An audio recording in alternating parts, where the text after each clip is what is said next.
Here is the entire book, The Last of the Borgias by Fred M. White. This recording includes all 6 stories featuring noted poison expert Dr. Victor Colonna and his adventures. The Script of Death. This is story number 1 from the book The Last of the Borgias by Fred M. White. There's 6 stories in this book, and each one is complete unto itself. First published in 1898. Being the strange history of Victor Colonna, professor of science, and his experiments in the lost art of poisoning. Number 1, the Script of Death. 1. The lecturer held the vast audience in the hollow of his hand. They seemed to sway to his every movement.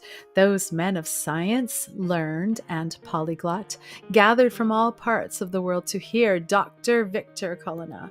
For 2 hours had the doctor held his hearers spellbound, a slight, clean-shaven man with eager boyish face and sanguine mobile lips.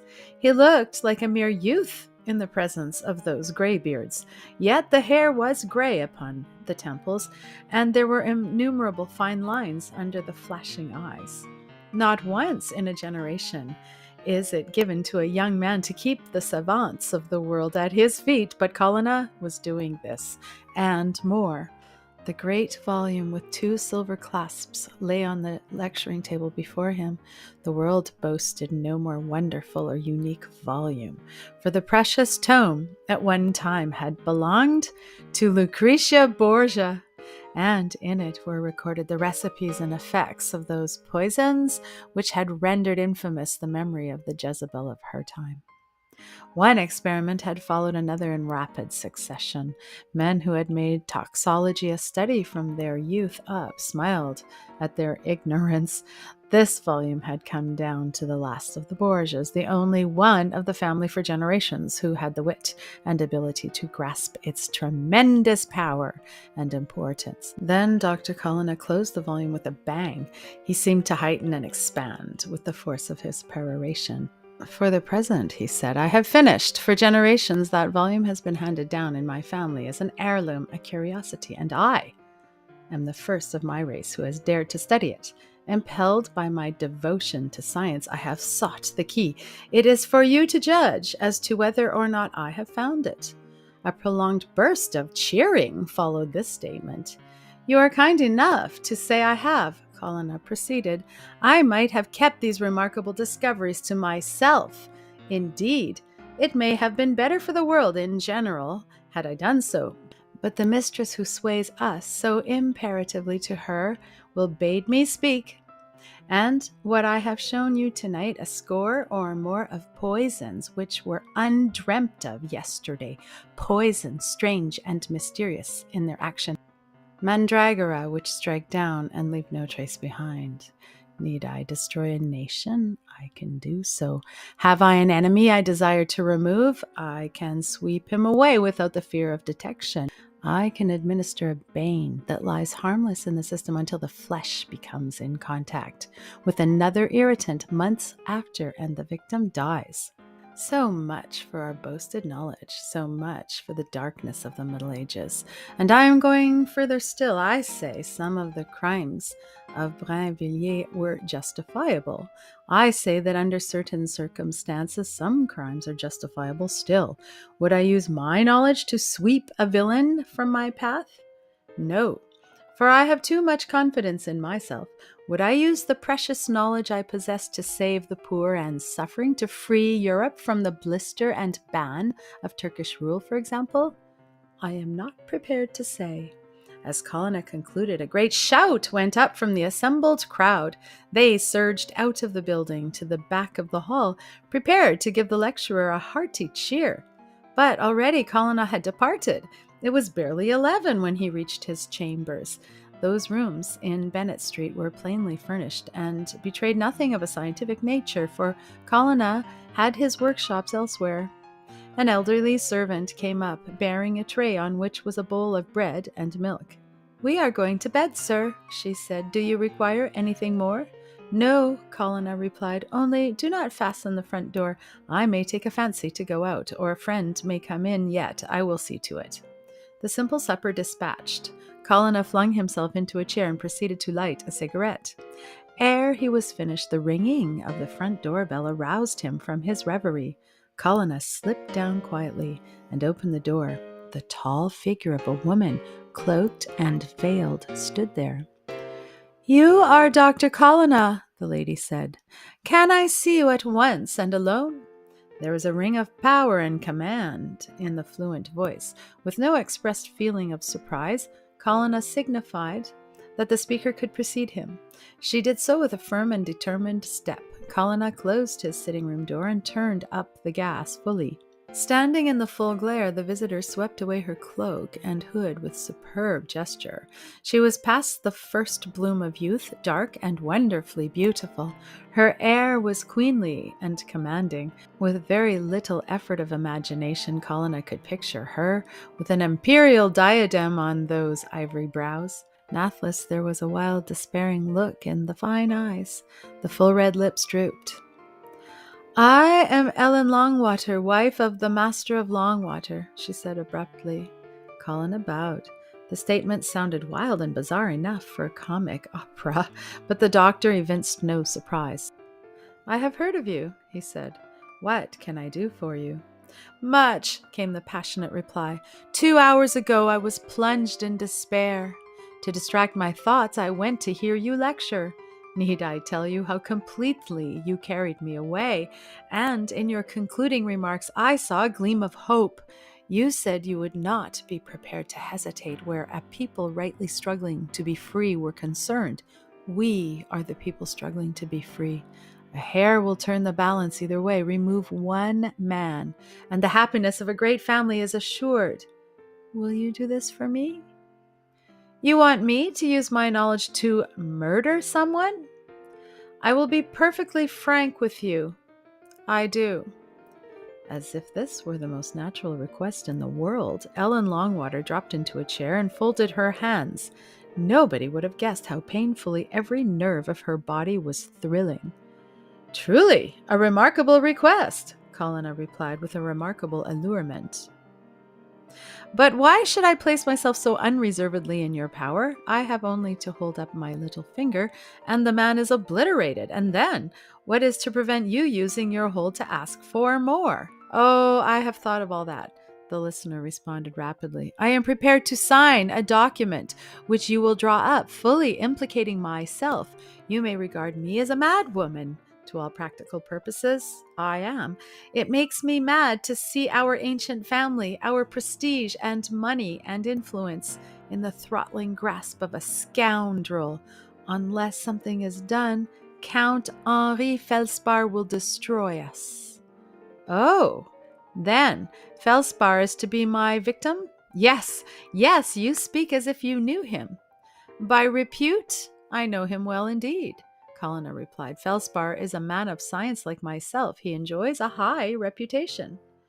"But only as a savant. Felspar is one of the greatest scoundrels who ever lived. He is well born, I grant you, especially on his mother's side. More Italian than anything else. There is a berserk vein in his nature that makes him utterly reckless where his aims and passions are concerned. He seems to be connected with any number of noble families. At any rate, he is with ours." Colonna bowed. The blood of the Longwaters was of the purest.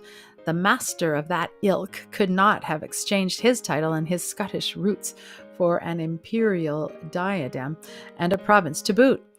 The Bohuns and the Burleys were parvenus compared to them.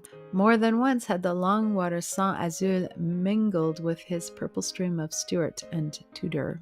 "Your son is master, I believe," Colonna suggested. "My stepson," the lady corrected. "Hector Longwater is 24, a noble, handsome fellow, whom I love as deeply as if he were my own flesh and blood. As you may be aware, he is engaged to Princess Esme of Valdemir." Colonna smiled slightly.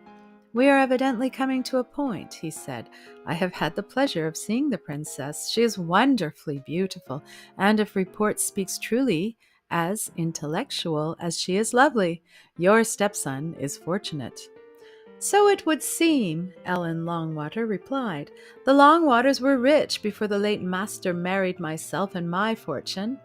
I was a Rosenthal, you know. Ultimately, all my money will go to Hector, for I have no children, and I shall never marry again.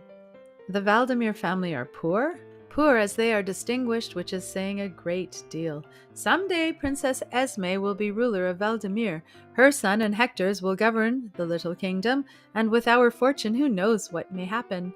Leading statesmen in 2 countries at least have heard of the projected union with the liveliest satisfaction. For diplomatic reasons, it is necessary to maintain Valdemir properly. This marriage would assure such a state of things. When I add that the young people love one another devotedly, you have the ideal perfect. The course of true love runs smoothly then. It runs on oiled wheels of gold, but there is a fearful barrier. Taking the form of feldspar, I presume? Ellen Longwater's dark eyes flashed, her whole manner changed. You have guessed it, she said fervently. The wedding day is fixed. The princess and her friends are in England now. On Friday week, the wedding is to take place in the private chapel at Longwater Royal, our Perthshire place, you understand. Then suddenly there comes a bolt from the blue in the shape of feldspar. Romantic as it may seem, feldspar is deeply enamored of Esme. He met her a year ago, somewhere abroad, and she seems to have fascinated him. There is little doubt, I'm sorry to say, that Esme encouraged the man's advances. He is very handsome for his years, wonderfully clever and fascinating, and the girl was flattered by his attentions. Even then, the proposed marriage was practically arranged.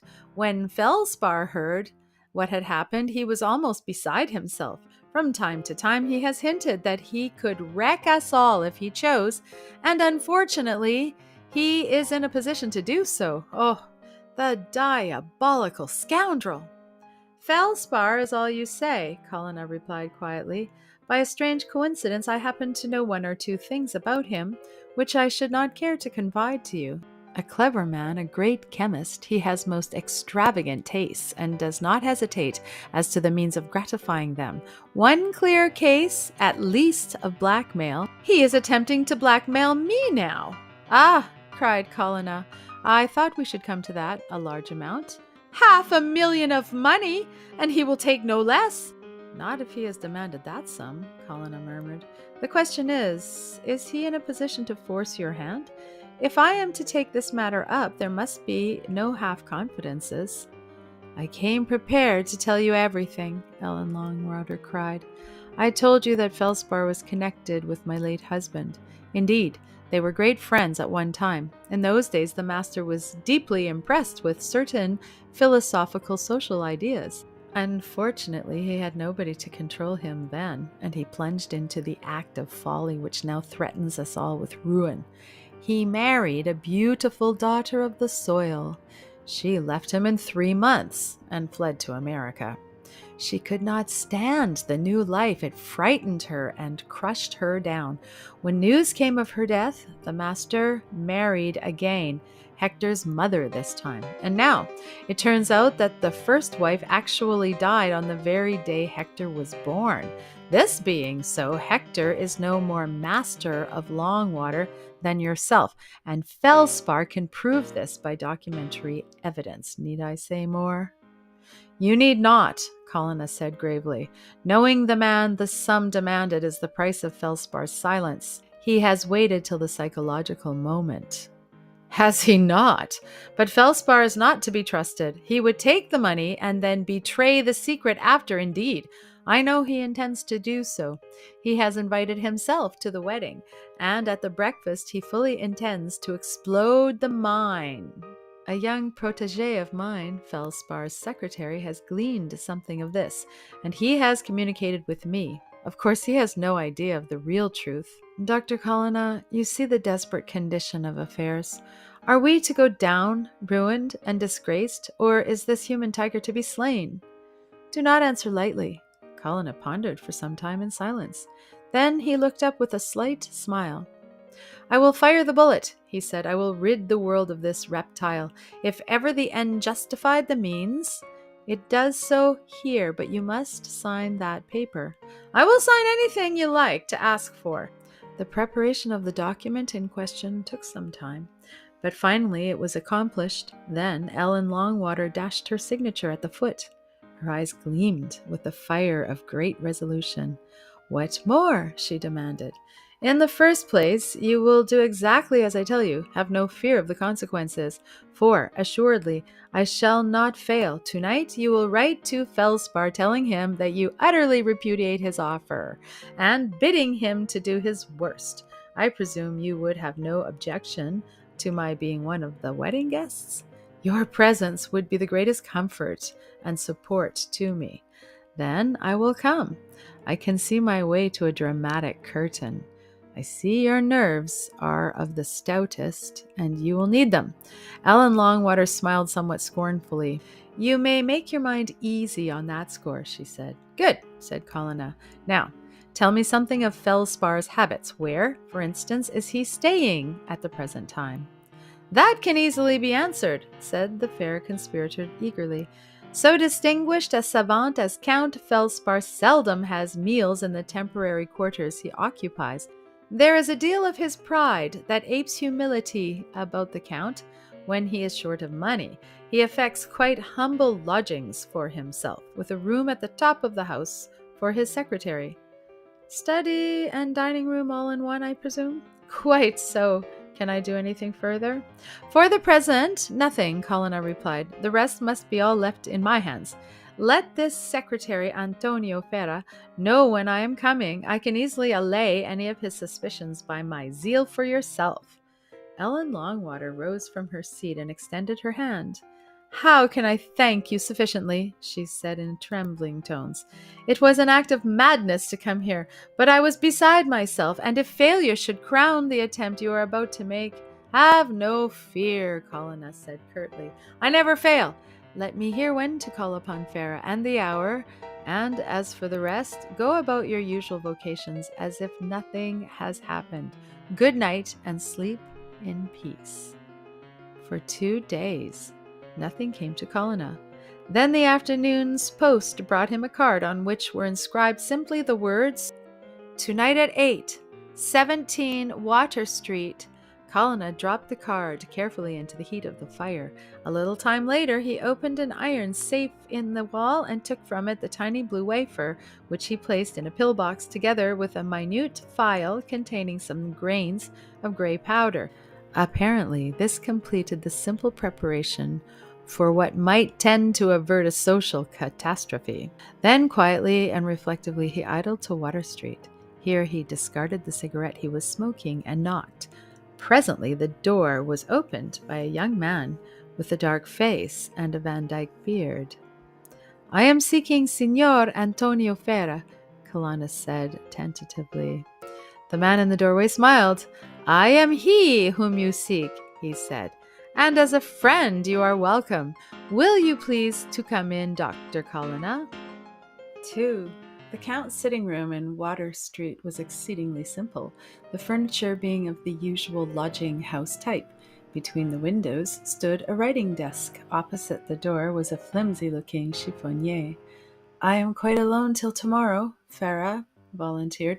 "My distinguished master has gone to Birmingham to fulfill an appointment at a public meeting there." So the pair chatted on for some time. It was getting late when a messenger arrived with a letter for Farah.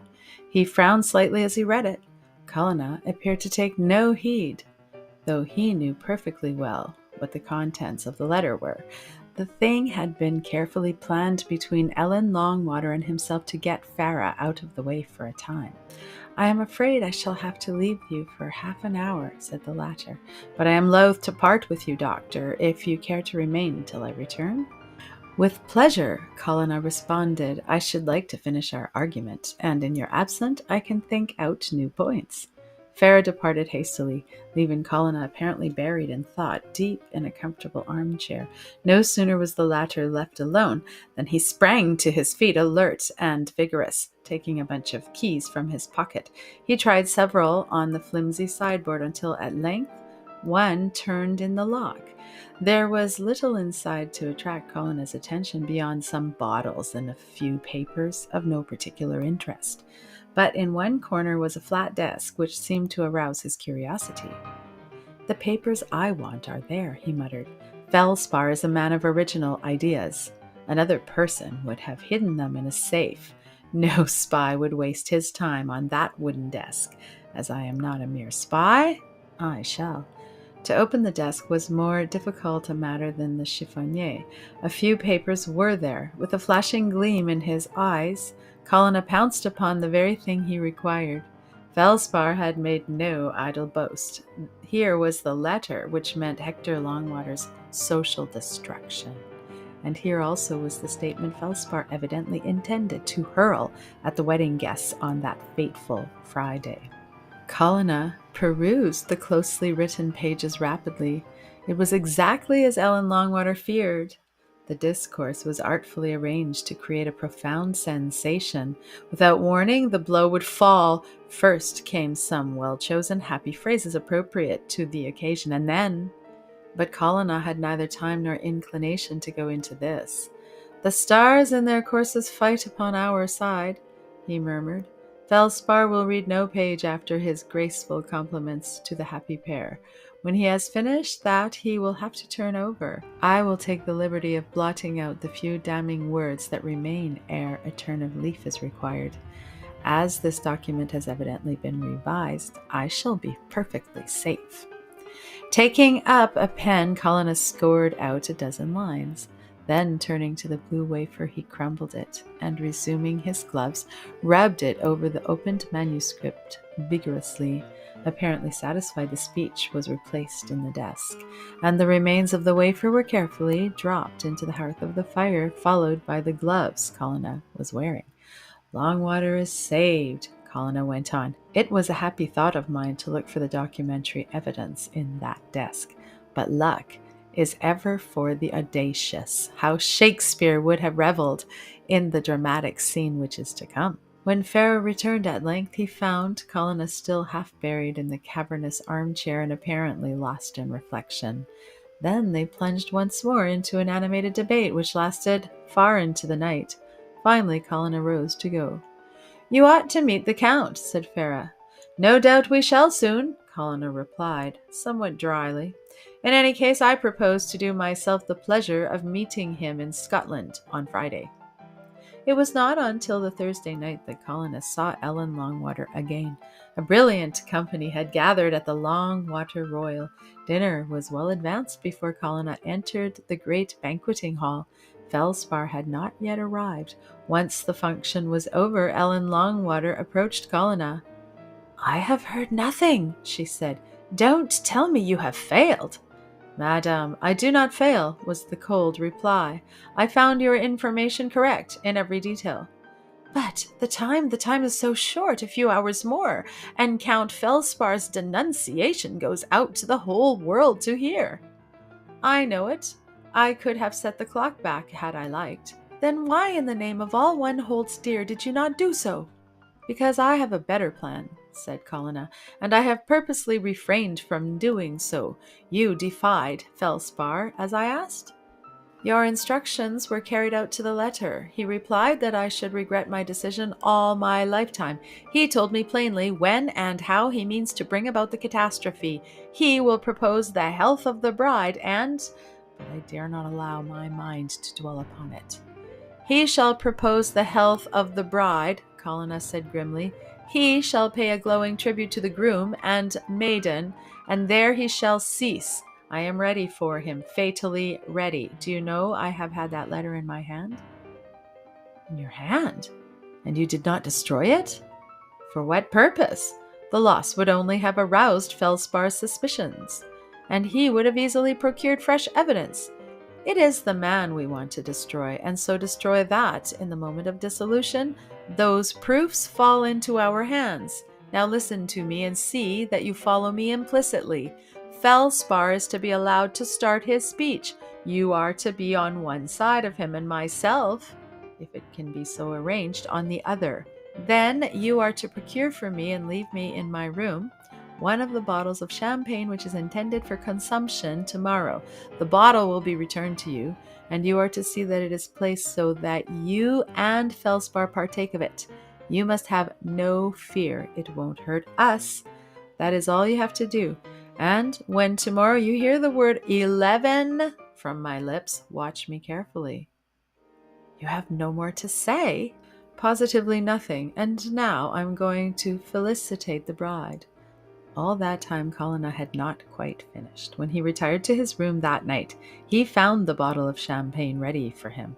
From a dispatch box he took a tiny drill with a diamond point and another of the blue wafers similar to the one used upon the manuscript pages of Felspar's wedding speech.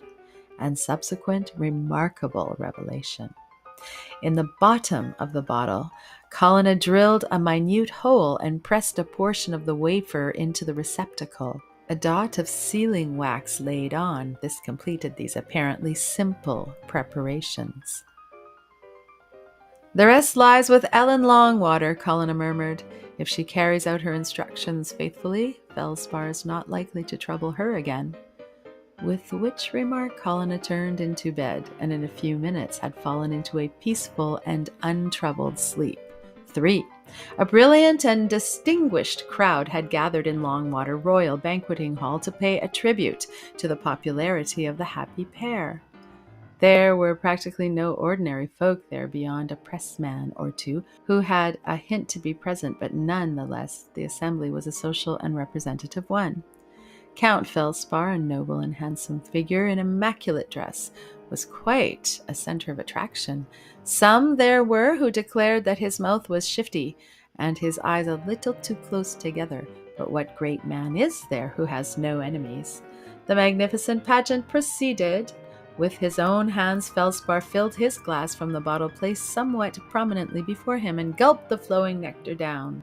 Colonna sat next to Felspar, taking in everything with his glittering eyes.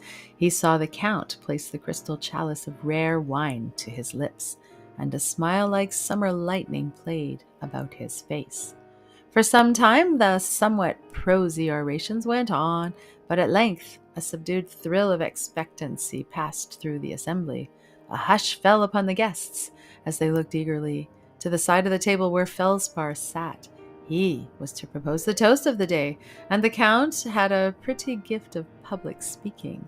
Up until now, Colonna had not spoken one word to Ellen. Now he laid his hand, as if by accident, on hers behind Felspar's chair, and then he flashed one glance into her eyes, after which he studiously refrained from further scrutiny. He could see the deadly pallor of her features, the twitching of her hands, but Colonna noticed that the daintily molded chin was firm and hard as marble.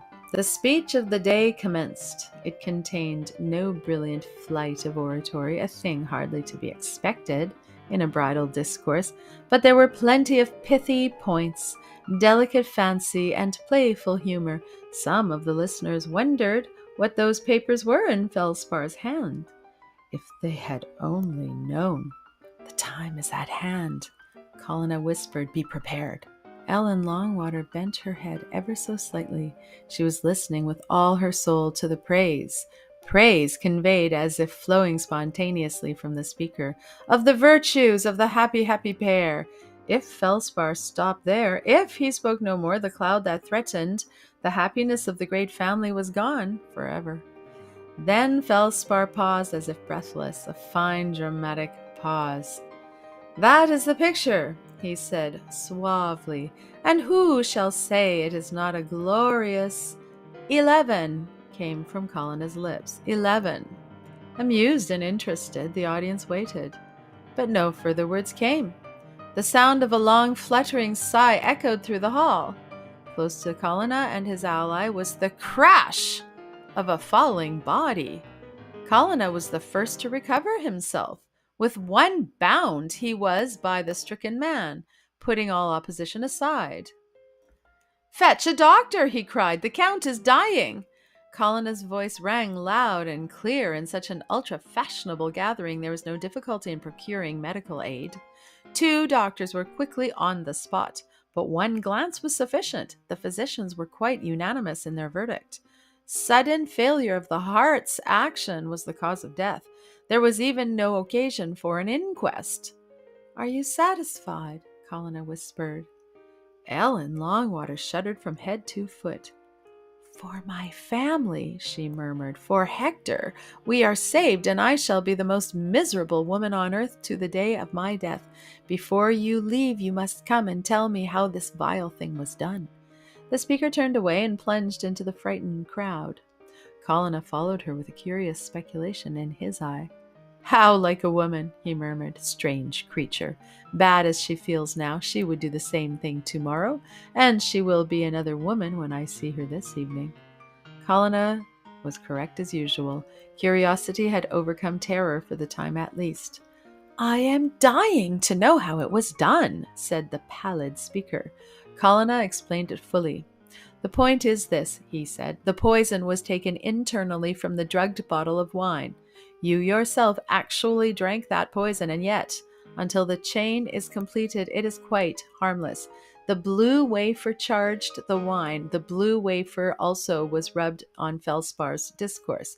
The contact with the hand on the fatal leaf did the deed. The drug within called for the drug without, and as the two were brought into contact, Felspar died of the shock. Horrible, if you like, yet beautifully simple. But you need not look so pale. You are not likely to touch the wafer, and, in any case, the internal effects would be dead by the morning. Wonderful! Ellen cried. I marvel you care to tell me this. Colonna shrugged his shoulders. It is nothing, he said, the simplest of all the tricks of my volume. Ah, how I could astonish you if I liked, and, even with this childish toy, detection is absolutely impossible. All the same, the Count's death would not have cleared you if I had not been present. But why, Dr. Colonna? Ellen asked. Because the written speech would have betrayed you, Colonna replied.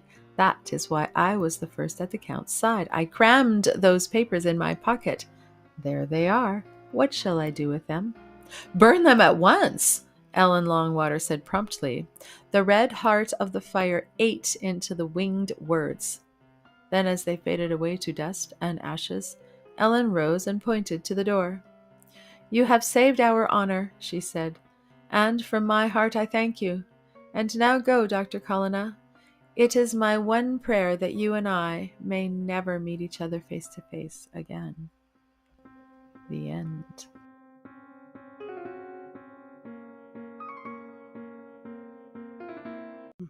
Here is the second story in the book, The Last of the Borgias, by Fred M. White. It's called The Crimson Streak. First published in Pearson's Magazine, August 1898. The Crimson Streak. 1.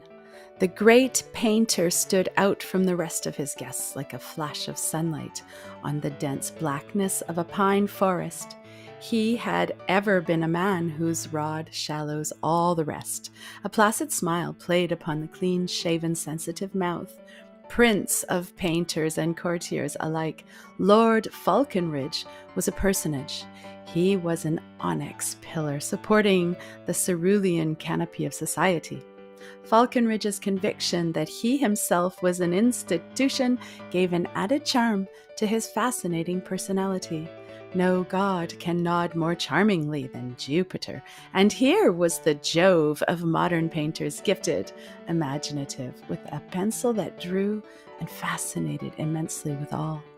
Favored mortals who had the entree to Kensington House Terrace would have found it difficult to describe Falconridge's lordly pleasure house there. They could babble incontinently of Corinthian capitals, marble halls, and flashing fountains. As to the rest, it was too harmonious for any single object to fix the retina.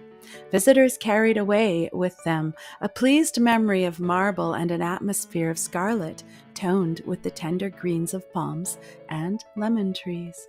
That dash of crimson vividness appeared to be the keynote of Falconridge's life. It formed part of his individuality. No picture of his was complete without it. The loose Byronic knot at his throat was always of red silk. "Dust like the picture?" Falconridge quoted gaily. He stood at the top of the great studio, a noble and stately figure in evening dress, rendered all the more striking by the embroidered velvet coat he wore in lieu of the claw-hammer garment of conventionality. An air of romance, like a faint perfume, clung to that coat. Falconridge had had his affairs, both great and small, and as to the jacket in question, like Prince Arthur's kerchief, a princess wrought it him.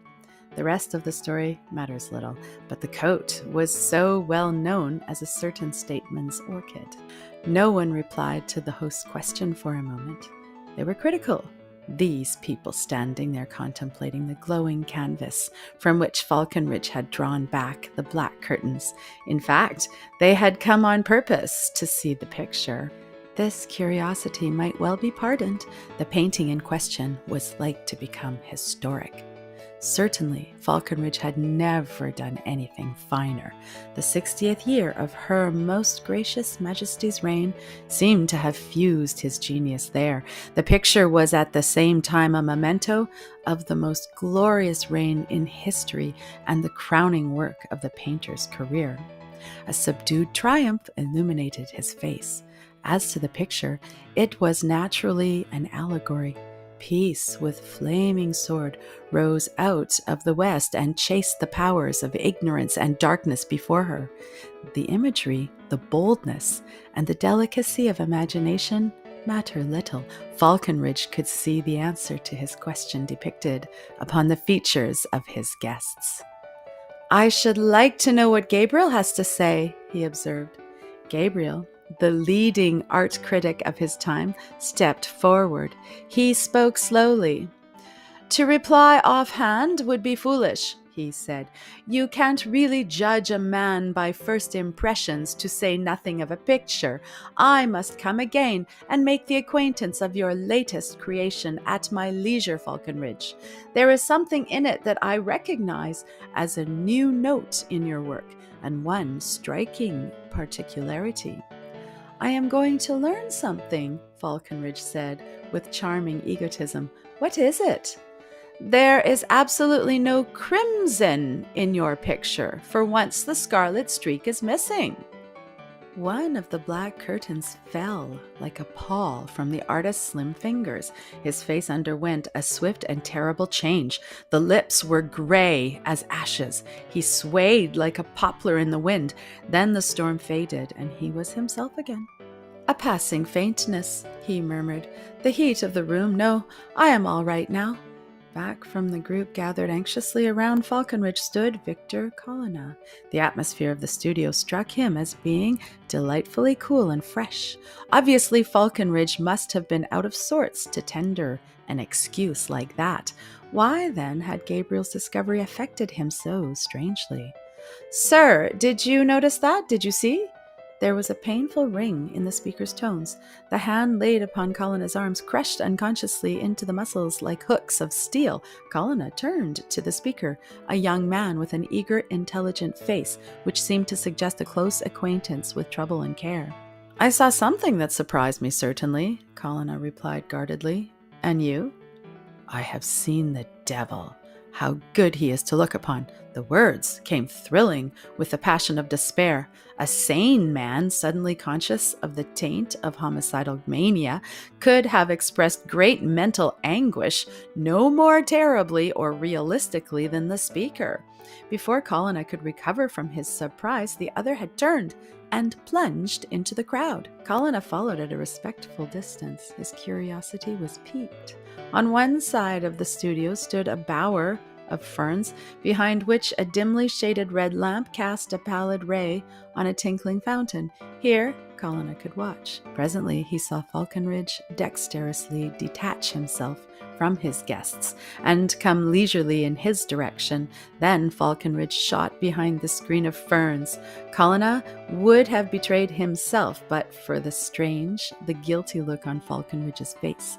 That the latter deemed himself to be unobserved was certain. There were heavy beads of moisture on his forehead. A tiny Japanese cabinet stood near. From this, Falconridge drew a syringe, which he charged from a phial, and drawing up his sleeve, injected the morphia into his arm. A minute later, and Colonna was once more alone. "Strange," he muttered, "strange that my suspicions should be confirmed. That wonderfully calm manner, the lustrous, steady gleam of the eye they all admire, have more than once suggested certain theories to me. And what a dose! This kind of thing must have been going on for years, and yet it would hardly account for that sudden guilty fear. The skeleton in this lordly palace must of necessity be a grisly one." Colonna drifted out amongst the other guests again.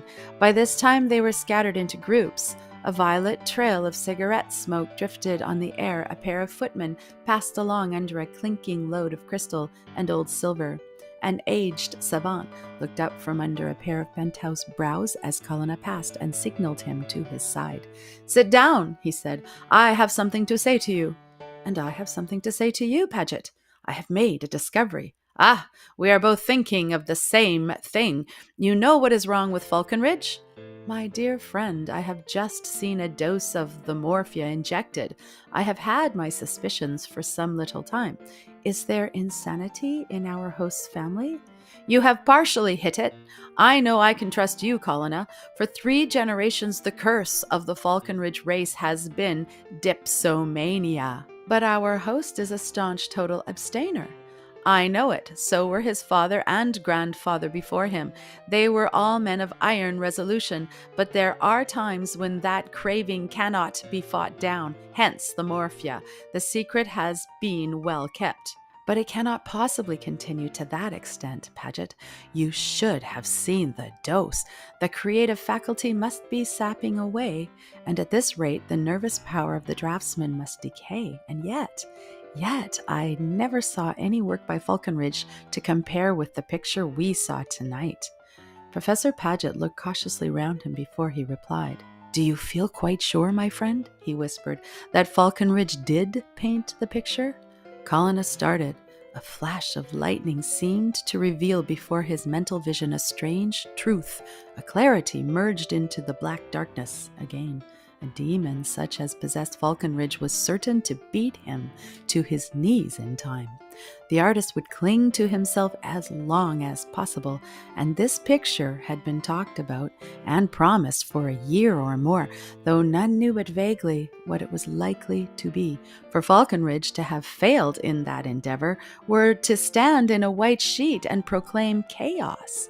Colonna could faintly picture the grim struggle in this palace between Falconridge and the invisible power waiting to drag him down. And then, by a curious parallel line of thought, Colonna found his mind drifting in the direction of the young man who had so startled him earlier in the evening. Colonna pointed him out to Paget. "Who is the young man with the Rembrandt face?" he asked. "Oh, that is one Walter Holyoake, an artist," Paget replied.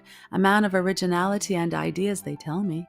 The cults admire his work, but the public is not sufficiently educated as yet.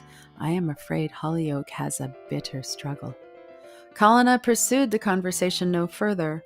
There was no occasion to disclose to Paget the theory that was rapidly shaping itself in his mind. Indeed, to do so would be to proclaim an outrageous absurdity, and Paget was nothing if not practical. Holy Writ to him was only Holy Writ so far as it could be proved. Colonna moved away presently and passed into the hall. By this time the guests were thinning down. Presently Holyoake came out and took his hat and coat from one of the footmen. He bowed slightly to Colonna as he passed. The latter followed a minute later. A sharp walk brought him up to Holyoake. "May I stroll with you a little way?" he asked. "The pavement is free to all, Dr. Colonna," was the reply. "Pardon me if I seem discourteous, but if ever a man is tortured by devils, I am that man tonight, and I am utterly powerless to prove that I—" Holyoake paused abruptly. Under the pallid rays of the gas lamp, Colonna marked the exhausting agitation of his companion's face. "Perhaps I can assist you," he suggested quietly. A bitter laugh broke from Hollyoak's lips. His face froze again. Maybe, he said indifferently, the indifference of despair. And maybe you would accept my story with the contempt such a narrative deserves. Perhaps I know more than you give me credit for, Colonna responded. May I be permitted to make a suggestion? You have suffered a great wrong from the hands of a man you have hitherto regarded as a friend. A wrong? In the whole catalogue crime, there has been no viler thing than this. And at the same time, you find yourself utterly powerless. Hollyoak shuddered from head to foot. He was evidently controlling himself with an effort. Utterly, he replied. Supposing that the Prince of Wales picked your pocket and thus deprived you of all you had. Oh, no, the mere suggestion sounds like a madman. For heaven, I am nearly mad, but supposing that such a thing happened, what could you do? Lay an information? Apply for a summons? Nothing of the kind. That would be to become a derision in the marketplace. The boys would jeer at you in the street. Well, something of this kind has happened to me. Would you laugh if I told you that Falconridge never laid a brush on the picture you saw tonight? No, I certainly should not laugh at you, Colonna responded. Sir, I am infinitely obliged. You give me courage to proceed. I propose testing your sense of humor still further. Suppose I say that I painted the picture and Falconridge stole it from me. Hollyoak hung breathlessly on the reply. Sympathy was absolutely necessary to him at that present moment. When Colonna spoke, he drew a deep breath, like a swimmer who emerges after a long dive. I should believe every word you said, Colonna answered quietly. To say the truth, I had partly guessed this already. Now, let me hear your story. We are close by my rooms. Will you come in for half an hour? Hollyoak responded gladly. The story he had to tell over a cigarette was a very simple one.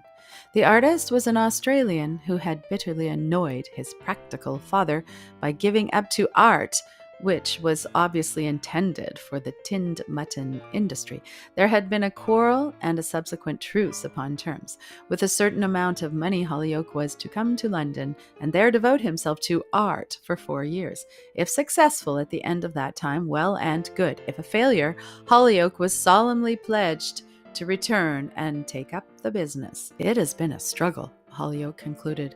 More than once, I have had practical lessons as to how the pawnbroking industry is conducted. The 4 years are nearly up, but success seemed assured at last. For a year, I have devoted every spare moment to my picture. It has become part of myself. I have said nothing about it to a soul. Until tonight, no strange eye has seen the picture but Falconridge's. It was a bold stroke to call and ask him to come and view my painting, but like a good many audacious things, it succeeded. Falconridge was quite enthusiastic in his praise. He offered me a corner of his studio where I could finish my work, and I accepted the offer gratefully.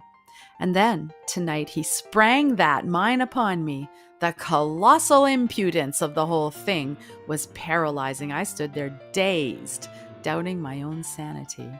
I was frightened to speak, and the more I thought of it, the more frightened I became. What could I do? To denounce that man or claim my own would have got me laughed out of the house. It might have even ended in my being handed over to the police. Consider the gulf between Falconridge and myself. Had I made such an accusation, not one soul out of all the millions in England could have regarded me as anything but an impudent impostor. Colonna nodded thoughtfully. He read the position exactly. Unless something unforeseen happened, Hollyoak was absolutely powerless. The refined cruelty of that crime stirred Colonna to a feeling of indignant scorn. Here was a case where the vellum scroll with the silver clasps would prove useful. The secrets of the Borgias should be applied to restoring to this honest man his own. In a few minutes, Colonna had practically mapped out his plan of action. Have no fear, he said. Put your trust in me, and this grievous wrong shall be repaired. Not only shall your picture be returned to you, but Falconridge shall do penance in a white sheet. Indeed, there is no other way out of the difficulty. Look at this. Colonna produced from a small iron safe in the wall a lead tube such as oil paints are packed in and, squeezing a tiny portion out, handed it to Hollyoake. "Smell," he said. "Now, put it down at once. What sensation are you most conscious of?" Hollyoake shuddered from head to foot. He opened his mouth as if to speak, as if something were struggling for utterance against his will. Then the feeling passed. "I feel a wild desire," he said, "to tell you my secret thoughts. Fancy the soul of even the best of men being laid bare for inspection. He would never be able to look a fellow creature in the face again. And that was my sensation, Doctor. Put that accursed stuff away." Colonna did as desired. There was a quiet smile of triumph on his lips. But what caused that smile he did not deem it necessary to tell Hollyoake. "You may go now," he said. "Are you one of the select who are asked to Falconridge's dinner on Wednesday week?" "You are. Then upon that evening you will have your work back again. I hope you have a steady nerve, for assuredly you will need it." 2. Colonna came up from the sea at Sandmouth fresh and glowing like Aphrodite after his morning bath. There was no evil in his mind, his heart was free from worldliness. But all the same, a faint smile flickered on his lips as he passed a bungalow smothered in roses to the quaint crest tiles. There was a deal of darling sin about the place, a mixture of humility and costly refinement. "Dives playing at Lazarus," Colonna muttered, "and yet there is no more miserable man on earth today than the owner of yonder place. At the same moment the door flew open, and a tall figure still in evening dress stood there, framed in the creamy, dewy heads of the roses. Colonna crossed the road as Falconridge, for he it was, called him. "The very man," the latter said hoarsely. "I have already been to your rooms." "What is the matter? You look like a ghost." "Man, I am suffering fearful tortures. I cannot sleep. There is nobody in the place awake yet besides myself. Come in." "You want me to do something for you?" "Assuredly I do. I know you are a wonderfully clever man, Colonna.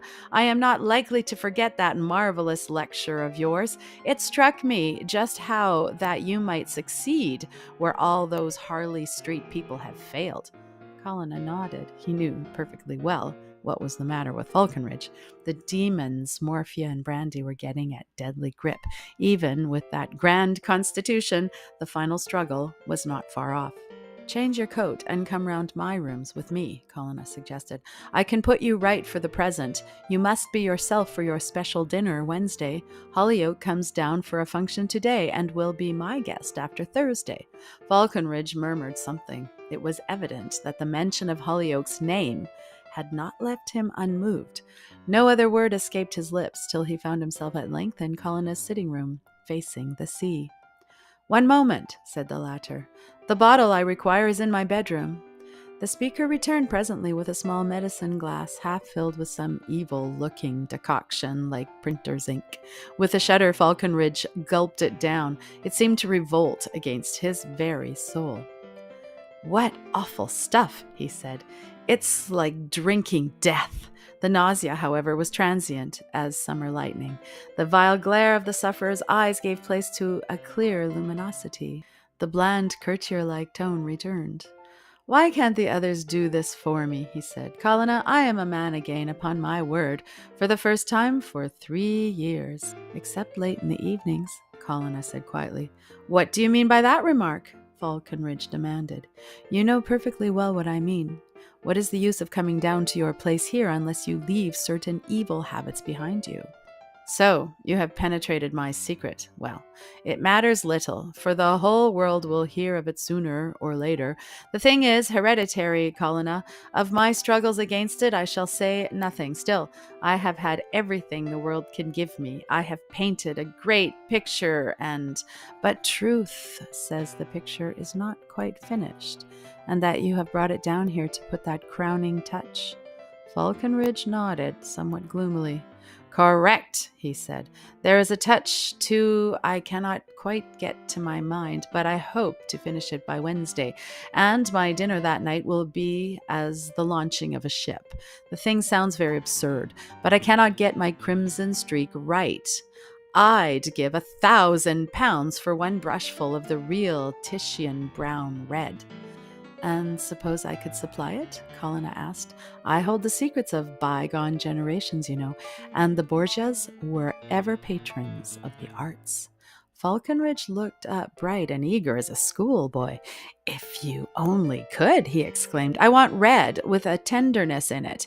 It would be a new keynote. It would stamp the picture on the face of this generation, but you can't do it. I can and will, Colonna responded. You shall have the tubes this afternoon. You take my advice and go home quietly to breakfast. The last of the Borgias was good as his word. Late in the afternoon, he left for Falconridge 2 tubes of color in a compact case, one below the other. They were so packed, because it was necessary to the scheme, that the top tube should be used first. It was close on the dinner hour when Falconridge burst excitedly upon Colonna. I have done it, he cried. I have succeeded beyond my wildest dreams, Colonna. You are a marvel. Those colors are inspiration. Come and be the first person to see my picture. Now it is really finished. You have got the crimson streak to your satisfaction? That is but a faint way of expressing it. Come and see for yourself. There was no great way to go, and Colonna complied willingly. Falconridge led the way through his little paradise to the studio beyond. There stood the picture in a strong north light. A curtain dropped on the frame. Now you shall see what you shall see, Falconridge cried. With eager hand he flung the canopy aside and pointed to the frame. As he did so, the triumphant expression of his face changed. The smile was frozen on his lips. The bold crimson touch had utterly disappeared. I see nothing that I have not seen before, said Colonna. Falconridge said nothing for a moment. His agitation was pitiable to witness. He attempted to speak, but no words came from his parched lips. Colonna, he managed to gasp presently. I am going mad! What I told you just now must have been a mere figment of my imagination, and yet there is the brush, and there is my tube half spent. This is a judgment upon me. You have been drinking again? Colonna demanded. Well, yes, Falconridge confessed. I felt so well this afternoon, and I could not keep away from it. There was the morphia also. People envy me, if they only knew what a miserable, helpless wreck I am. As he spoke, Falconridge flung himself into his chair and cried as a child. Tears, like those, betrayed the utter weakness of the man. Colonna was touched, but there was in his mind no hesitation as to the course he had mapped out for himself. You are in an extremely bad way, he said.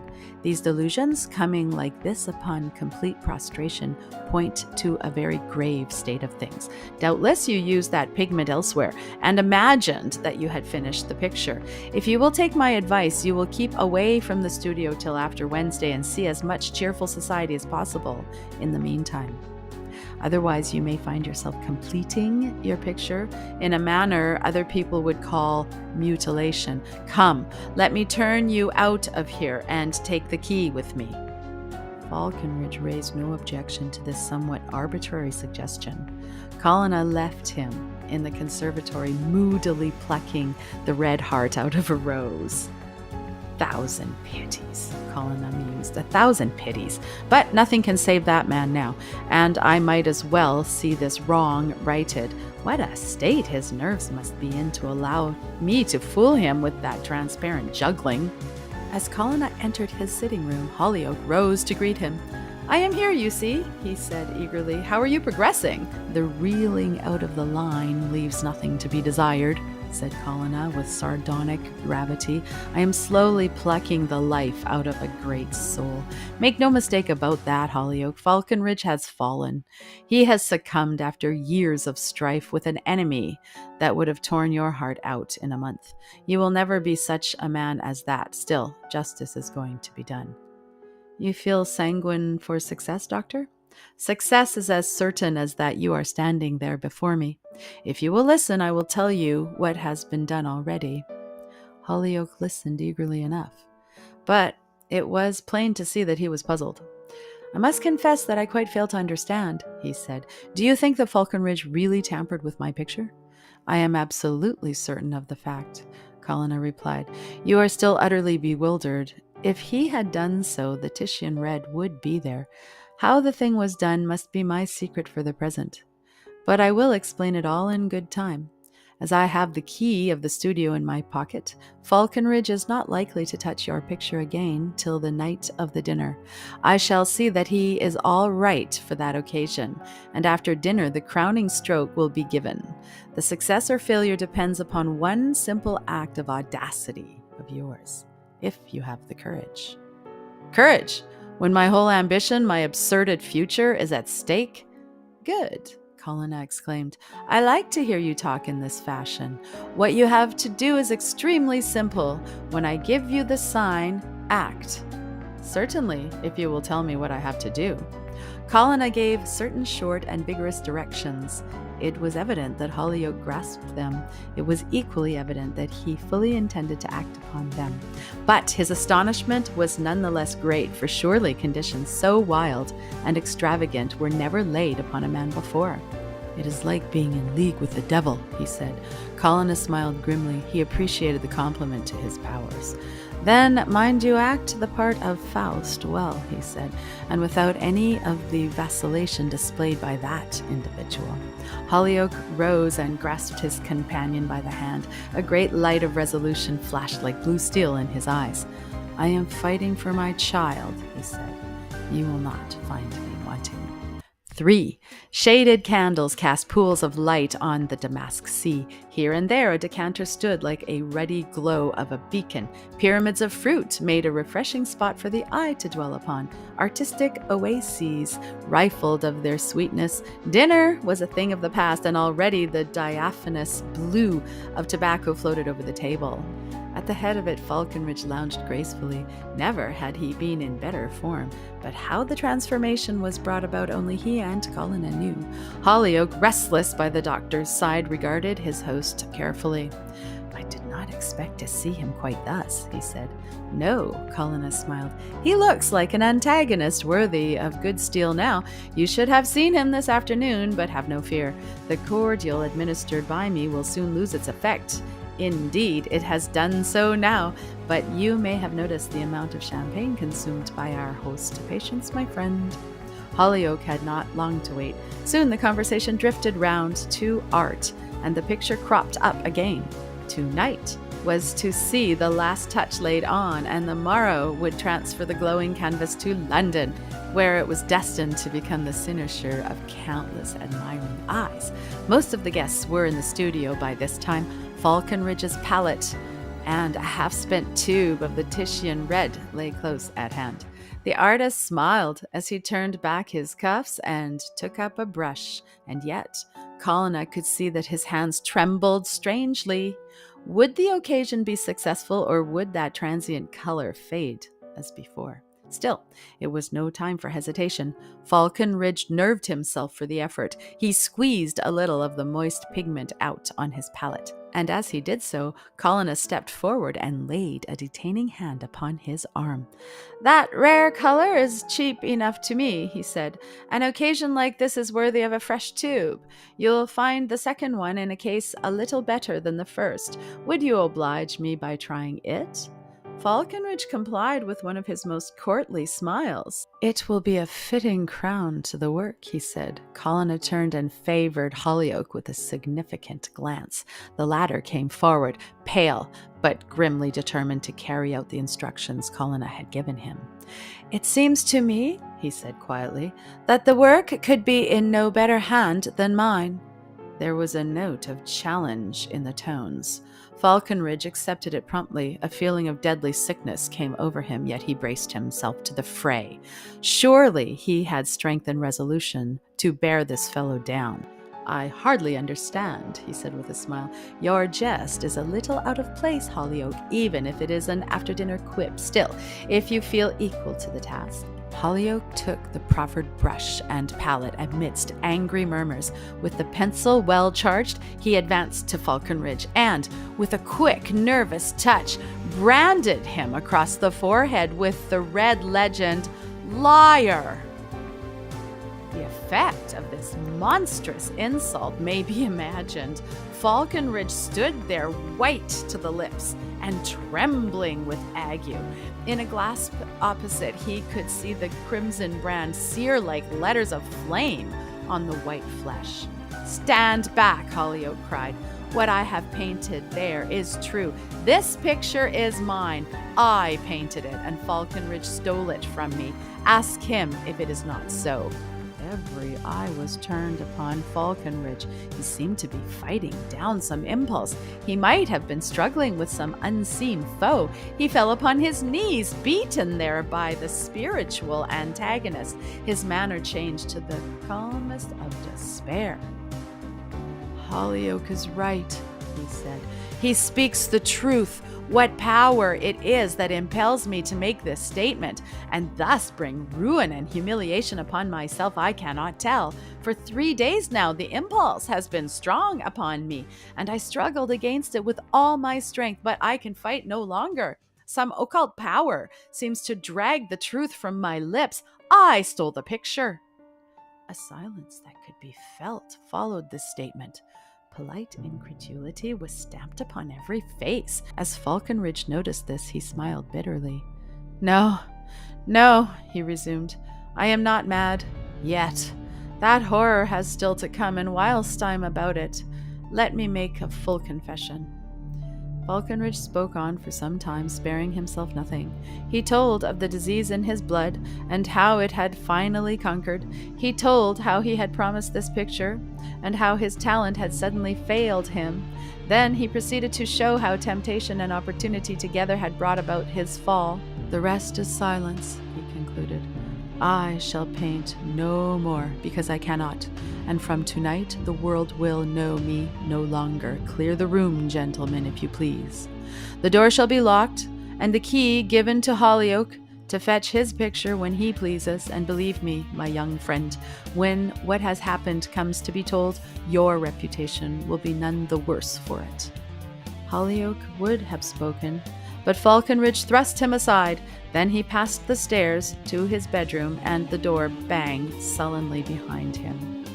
"I am eager for the explanation," Hollyoake said impatiently. "It is very simple," Colonna replied, "especially as I had a man to deal with whose nerves were in a painful state of tension. Certain people find it hard to keep a secret, and Falconridge is one of them. You remember how Eugene Aram confided his crime to the schoolboy? That is the moral of this story. Everybody knows that a man in liquor will tell anything. It is a mere matter of more or less alcohol. By a little trick of my own, I played upon Falconridge's nerves. The paint I gave him gives off fumes that affect the brain. Do you remember when you smelt it? The subtle stuff seems to draw your soul from you. There were 2 tubes of that stuff, the first being fugitive color. When Falconridge tried to paint on your picture and found it subsequently missing, he was terribly shaken.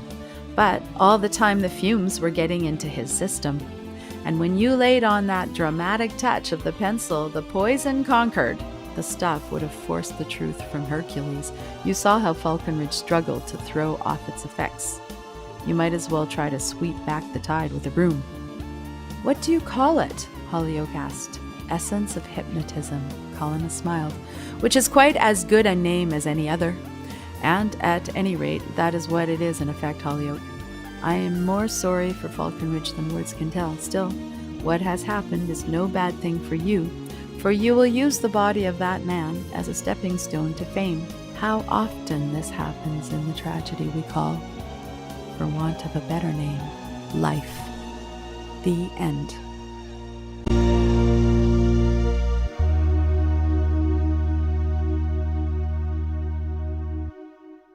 Continuing on with story number 3 in the book, The Last of the Borgias by Fred M. White. This one is called The Holy Rose. It was first published in September 1898. This little subheading I read before, but it bears reading again. Being the strange history of Victor Colonna, professor of science, and his experiments in the lost art of poisoning. Number 3, The Holy Rose. 1. The curtain had just fallen on the second act of Die Meistersinger, Dereski's flute-like tones still seemed to linger in the fretted roof. There was a rustling of fans, a shimmer of satin and gloss of pearls, as the audience, released from the spell, rippled into conversation.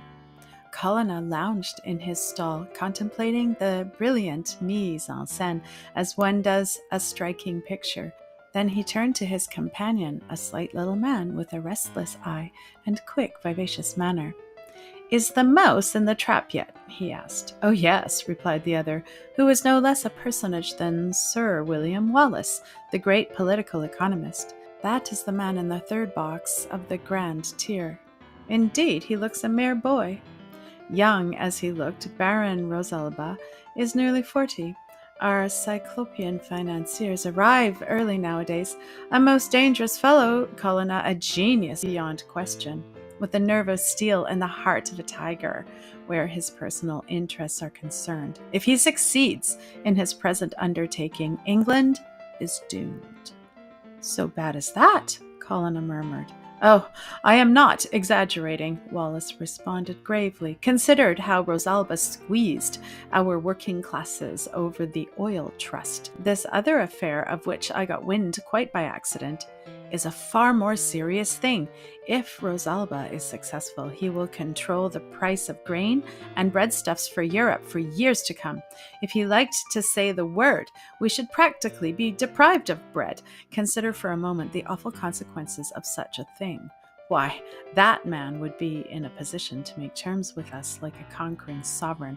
Frankly, I am frightened, and that is why I came to you." "Quite so," said Colonna. "If Rosalba were removed—" "Oh, I don't quite mean that," Wallace said hastily. "There are more ways of killing a dog than hanging him. If you could cripple that audacious intellect, for instance, or, well, you know how fine is a line between genius and insanity. A tiny pebble cast into a piece of intricate machinery is quite as destructive as a thunderbolt. You take me?" "Perfectly," Colonna responded. "The process will be expensive." "My dear fellow, money is no object whatever." "Very good. You will so arrange it that I can draw what money I require without trouble or delay. As to the rest, everything must be left entirely to me. All I ask you to do is bring my intended victim and myself together. You know Rosalba intimately, you say? Can you tell me if we have anything in common?" "One thing in sympathy between you I can mention offhand," Wallace replied. "Rosalba has a craze for the collecting of rare and quaint curiosities. He is quite a connoisseur, like yourself. I cannot think of anything else." "It will suffice," said Colonna, "and the sooner we meet the better." Colonna came slowly down the marble steps leading from Wallace's townhouse into Palace Gardens, and took his way eastward. He had left behind him a most congenial luncheon party, conspicuous amongst whom was Rosalba. A casual conversation on matters ceramic and artistic had drawn the two men together. Colonna did not need to be reminded that a difficult task lay before him, and from the doctor's features it was evident that he was puzzled. "Yonder man is the cream of 1,000,000, he muttered, "quiet as a cat, and yet as cruel and relentless where his own ends are concerned. And yet, in 10 minutes, I could reduce him to a babbling idiot for life. Still, one does not care to take a bludgeon to fight a master of fence. How to proceed for the present, I know not." Colonna had thought out a dozen schemes, only to abandon them directly. Defeat irritated him for the moment, and retarded the process of deglutition. He resolutely put the thing out of his mind for the present. He strolled along Oxford Street, thence along Bond Street, where he was accosted by a tradesman who came out of a certain shop with an eager air. Most people know Tregold's, that veritable museum of all that is rare and curious. "Have you got something to show me, Tregold?" Colonna asked. "Well, sir, I didn't think of you," Tregold responded. "But when I saw you looking into the window, it struck me you might like to see a little thing I picked up yesterday. I can't give it a name for the life of me."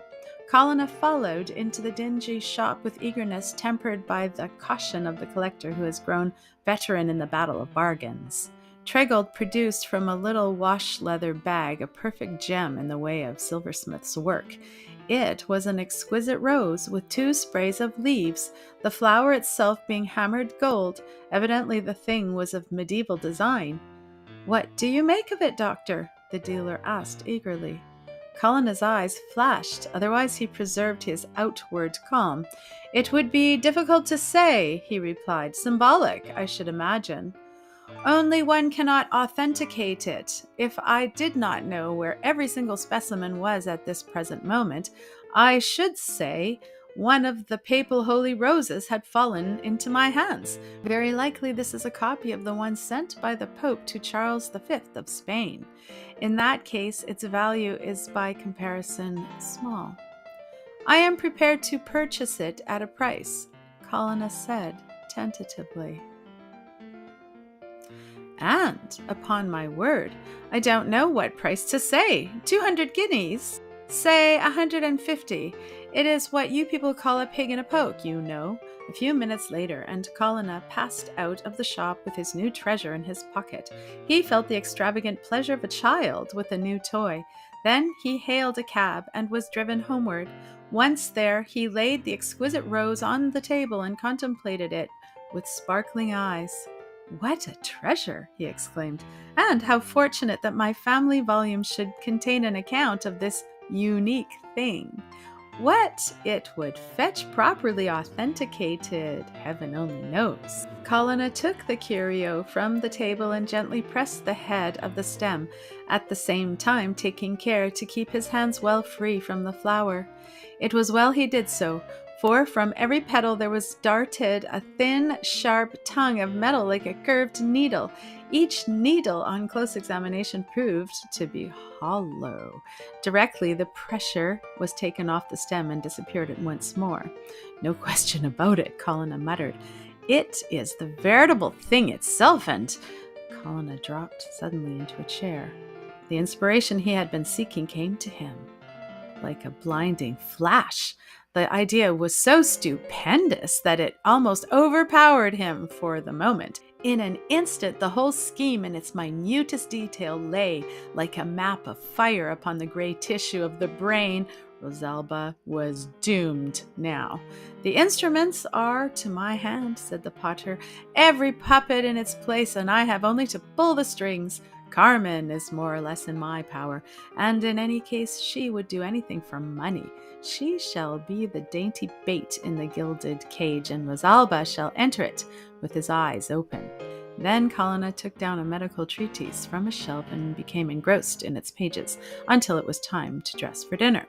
Every London season sees one or more brilliant comets flash across the all-too-brief imperium and fall into the boundless darkness again.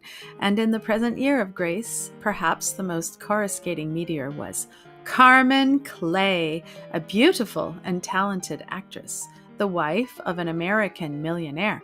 Carmen had taken London by storm. The mere fact that she and her husband were not on speaking terms was merely the sauce piquante to the dainty dish. Colonna knew his fellow Italian well. He could, had he liked, point to the pestiferous refuse heap where this gaudy butterfly was evolved. And when Colonna allowed Carmen's claims to regal blood to pass, she was in the way grateful. Rich by virtue of her marriage, Carmen was nevertheless always short of money. The serpent of old Nile was no more fascinating than she. Her smile was one of melting tenderness, but she was as heartless and cruel as the grave. To Colonna, this fascinating enigma was as an open book. He sat opposite to Carmen Clay in the daintiest corner of perhaps the daintiest drawing room in all Kensington. Colonna was ever a welcome guest there. The smiling and easy contempt with which he treated his hostess charmed her. "Well," she said, "I suppose you want something, or you would not be here." "Absolutely correct," Colonna responded candidly. "I want a great deal." "Ah, you are aware that I never do anything for nothing." "Dear madam," Colonna murmured, "you pain me. Could it be possible for anyone to know you and pass by as if you were an ordinary woman? To study a character like yours is a living and a constant joy to me." Carmen's red lips displayed 2 rows of seed pearls in a caressing smile. A subtle perfume filled the air. The dainty curves of that perfect figure were covered by a foam of lace and a ripple of liberty's inspiration. Cooler heads than Colonna's might have been turned by that picture. "To be perfectly honest," said Carmen, "I am fearfully hard up. The amount?" £2,000 is a deal of money," said Colonna tentatively. "It is, Colonna. Are you going to ask me to do something awful?"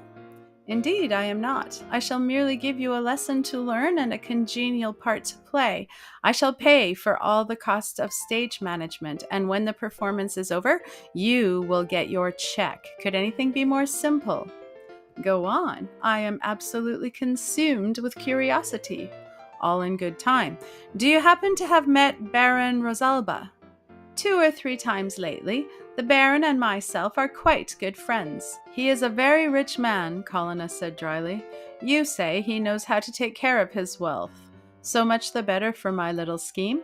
Now, as you are doubtless aware, the Baron is a veritable Napoleon of finance. He has a great program on now, which will put millions in his pocket and may seriously affect the future of Europe, of England especially. Therefore, it becomes necessary to frustrate this plan. As to that, I will coach you in due course. To make assurance doubly sure, a paper will be drawn up for the Baron's signature. There will be a concession to X, which, if signed, will render his plan futile. When you are up in your part, you will let the Baron know that you have discovered the plot and boldly demand his signature." "Which will assuredly be refused," said Carmen. "The first time, doubtless," Colonna said coolly. "You will accept this gracefully and avow your intention of trying again. The next time you will score." "If any other man had said so, I should have laughed in his face." "That is a very pretty compliment, cara, and none the less so because it is sincere. All the same, I am quite sanguine of success. Your part will reach you tonight, and you will get it up without delay. Then you will copy out the concession in your own hand and take the first opportunity of asking the Baron to sign it. Within a week of this, you are going to send out invitations for a gypsy dance." "And what may a gypsy dance be?" "It is going to be a little inspiration of your own. There will be no programs, no formal supper, and a real gypsy band for music. And there will be no servants. This latter stipulation is important. The guests will be asked from 12 to 4, and once they have arrived, all doors will be locked to the close. Society is only a big child with a new drum, and society will be charmed. I will take care the thing is properly pushed in the papers. It will cost you nothing." "That is very nice," Carmen laughed, "but as far as I can see, it brings us no nearer to the signature of that paper." "I am just coming to the crux of the thing," Colonna replied. "Of course, we must lay a trap for Rosalba.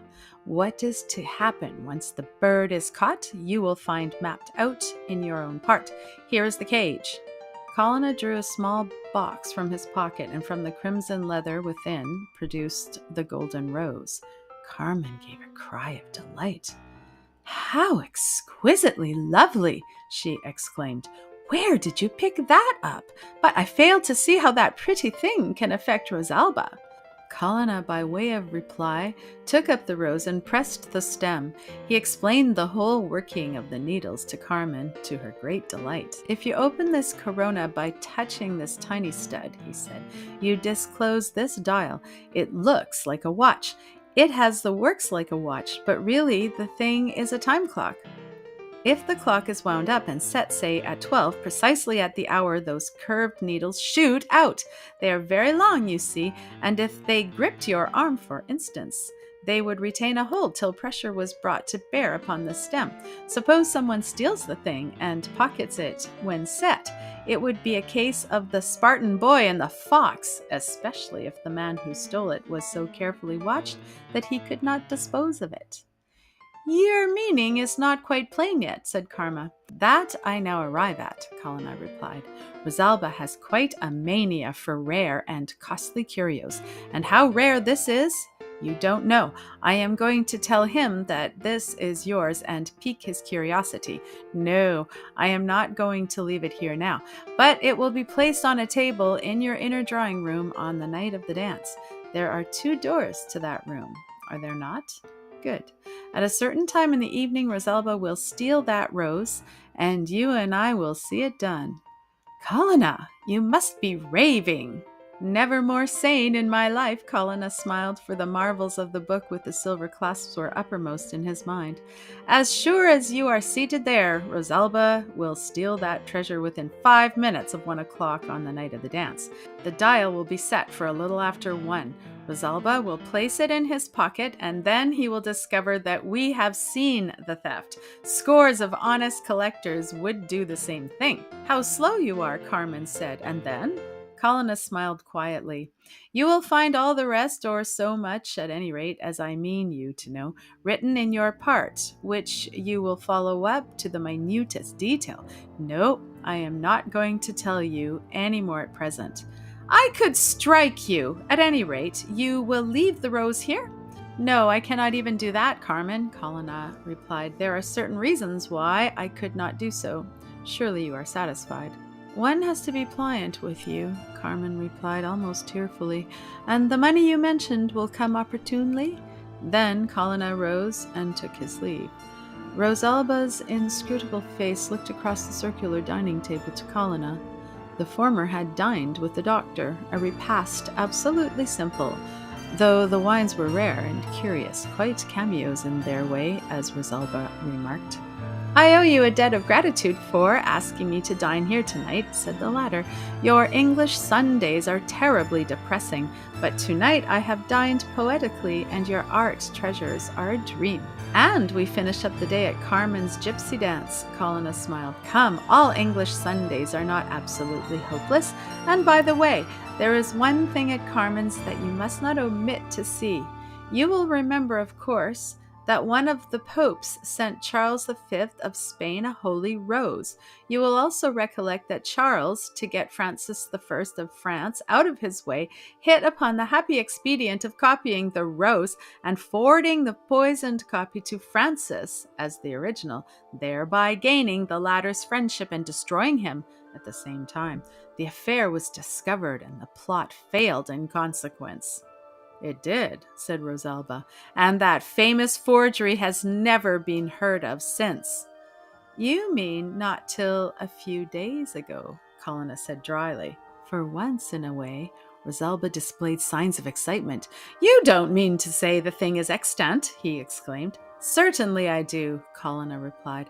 I have had it in my hands. Indeed, at the present time, it is in Carmen's drawing room, but you will see it for yourself presently. I thought you would be interested in my discovery. Come, 1 more glass of this liquor, and we will smoke a cigarette and depart. Allow me. Colonna took up a clean glass and held it to the light. There appeared to be on the crystal a fleck of dust that annoyed him, for he took a clean serviette from the sideboard, unfolded it, and then polished the glass afresh. Just for an instant the glass took on a metallic blue, which as instantly faded. He poured out the rare liqueur and passed it to Rosalba. There are only 4 flasks of that in Europe, he said. Rosalba praised the liquid with the tempered moderation of a connoisseur. As he sipped the last drop, Colonna, with a faint smile flecking his lips, glanced at the clock. Its silver chime struck 12. The host pushed the silver cigarette box across the table. It is time for us to go, he said. Rosalba was nothing loath. There was a certain suggestion of uneasiness in his manner which Colonna did not fail to notice. Do you know, the financier said presently, that I am conscious of a strange impulse to do something extravagant. Perhaps my nerves are a trifle out of order, and yet I am quite light and buoyant. I had half a mind just now to pick your pocket of your watch, a practical joke, you understand. In fact, you have reverted for a moment to the elementary predatory stage of the born financier, Colonna suggested dryly. But here we are. By this time, most of Carmen's guests had assembled. The function promised to be a brilliant one, and the very cream of the smart division had gathered there, attracted by the novelty of the proceeding. Already, dancing was in full swing, and as Colonna and his companion drove up, the last carriage was depositing its burden. Carmen was quite free to receive the newcomers. She was looking especially alluring, in some clinging drapery with a foam of lace over. Apparently, her warmest smile was for Rosalba. "Positively, you are the last to arrive," she said. "I have given orders for all the doors to be locked. There is no escape until 4 in the morning. Baron, am I to take your visit here as a good omen?" "You mean that I shall sign a certain document?" Rosalba asked. "Yes, you might have changed your mind, perhaps." "My dear madame, I never change my mind in business matters. If you were a man, you will see the impossibility of your request." Colonna appeared to be slightly puzzled. In a light and graceful way, he conveyed his jealousy of the understanding between Carmen and Rosalba, and suggested that he might be favored with a share in the mystery. "No, no," Carmen said brilliantly. "This is between the Baron and myself, and I do not despair yet of getting my own way." Colonna moved away with the suggestion that his presence was de trop. He passed into the smaller drawing room, where he took the Holy Rose replica from his pocket and placed it conspicuously on the table.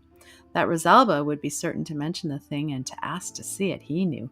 Therefore, when the Baron came in accompanied by Carmen, he felt no surprise. "Colonna is here," said the former. "Now, may I beg of you to let me see this unique treasure?" Carmen shrugged her ivory shoulders carelessly.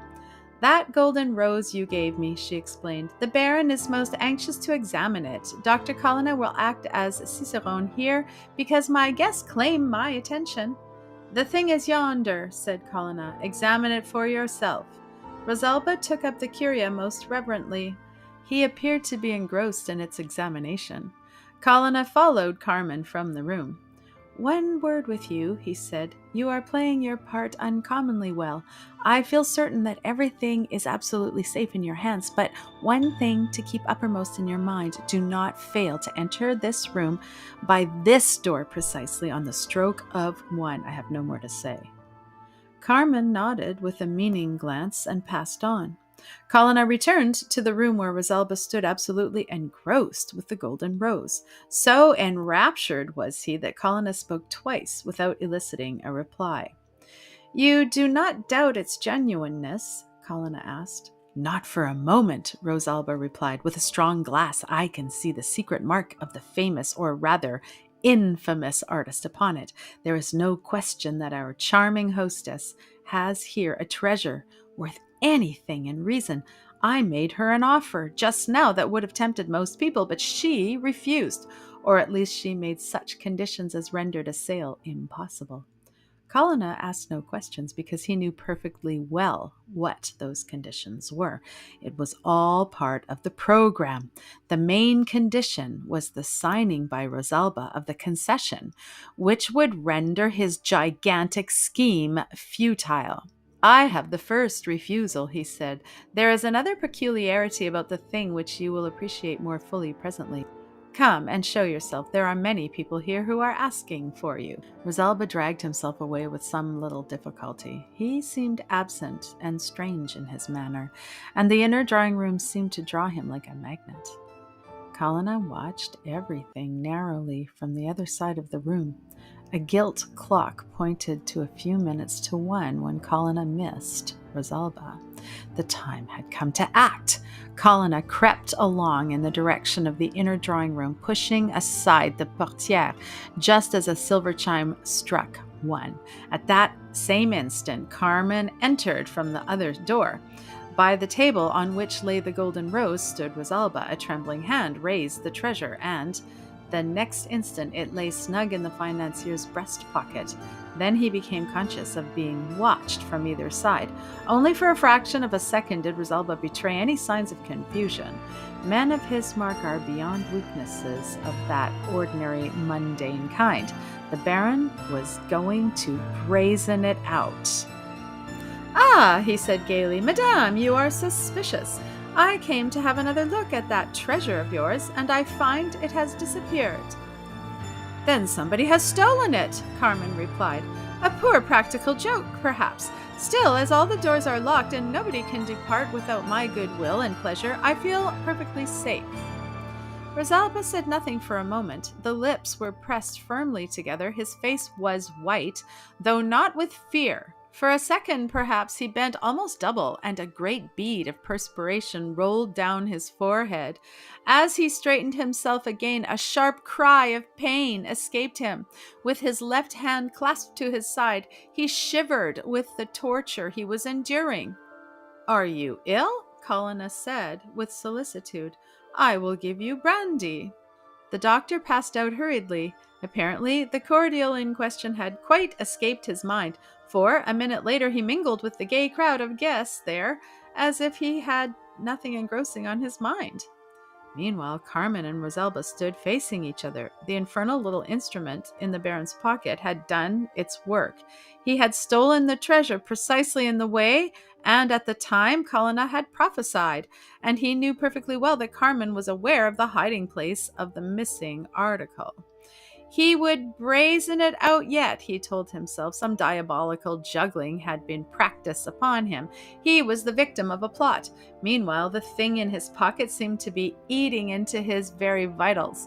If Carmen would only leave him alone for a moment, that he could restore it to its place. He plunged his hand furtively into his pocket, but by some means unknown to him, the rose had gotten entangled there. Nothing short of cutting away the lining would be sufficient. Would that woman by his side never go?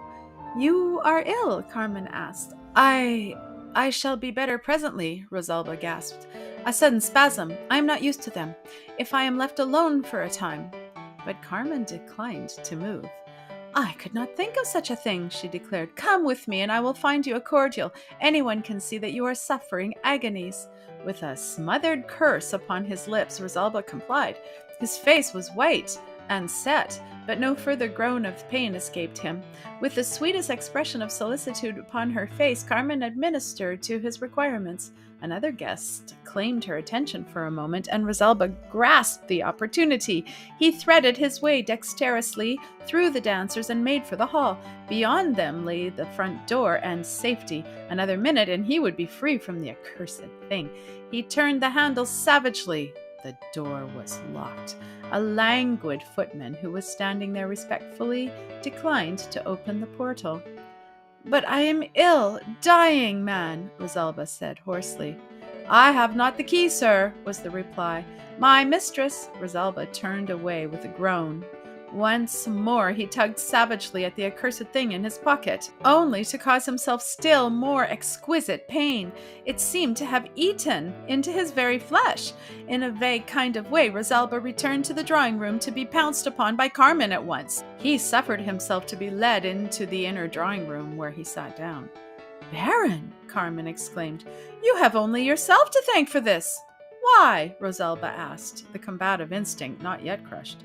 "Because you are a thief," said Carmen. "Because you stole my golden rose. To deny it is futile, for both Dr. Colonna and myself saw you. The thing is in your breast pocket at this present moment. You little dreamt of the mechanism contained therein when you elected to play the felon in my house. You can no more get rid of that thing without assistance than you can fly. Am I to denounce you to my guests as a vulgar pilferer who comes here—" "Enough!"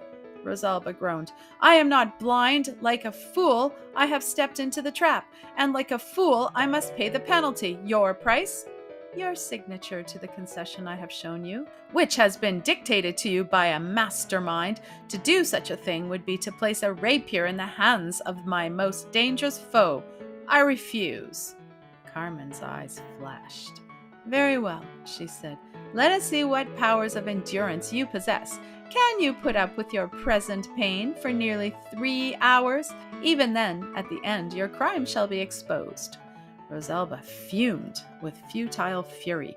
Even then, his strength was nearly spent. It was just possible to sign that paper and circumvent Carmen after all. "I am afraid you have the whip hand of me," he said after a long pause. "The paper."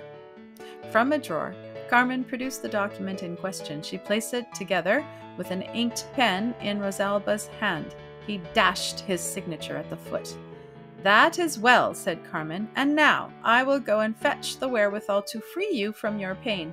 I will be no longer than I can help." So saying, Carmen darted from the room. Immediately outside, Colonna was listlessly lounging. With a smile of triumph, Carmen placed the paper in his hands. "Victory," she whispered. "What am I to do now?" "Carry out the rest of the program," Colonna replied.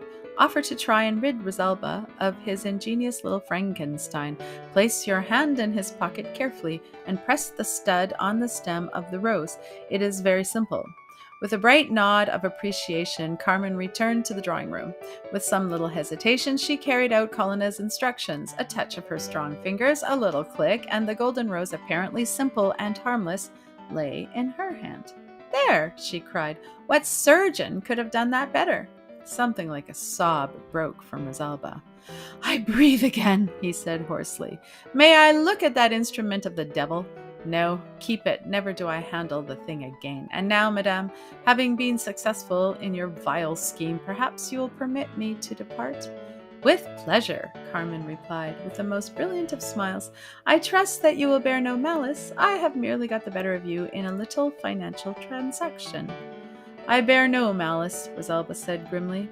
"But if ever you or Colonna come under my thumb, I'll crush you both with the greatest possible pleasure." After the Baron had at length departed, Colonna listened with an amused smile to Carmen's graphic description. Then, in a carefully careless kind of way, he placed the golden rose in a box, which he concealed in his pocket. "Surely you will give me that?" Carmen suggested. "No," was the firm reply. "There are many reasons against it, and I think you are going to be well paid for your work. Let me compliment you upon it, Carmen. I will see you again sometime in the morning." Colonna, ruminating over his matutinal cigarette, was somewhat rudely interrupted by a visitor. Sir William Wallace burst into the room full of intense excitement. "Have you seen the morning paper?" he demanded. "No," Colonna replied. "Is there anything startling?" "Startling? I should say so indeed. Rosalba has committed suicide. He was found dead in his room early this morning with a bullet in his brains. I hope, Colonna, I hope sincerely that your little scheme—" "You can make your mind quite easy on that point," Colonna said calmly. "My scheme was quite successful. The concession was duly signed, and if Rosalba committed suicide, beyond question he did it out of mortification, and as long as we have the concession, his representatives, or accomplices, are powerless." "I must own," Wallace answered, "that you have taken a weight off my mind. Would you mind explaining the modus operandi?"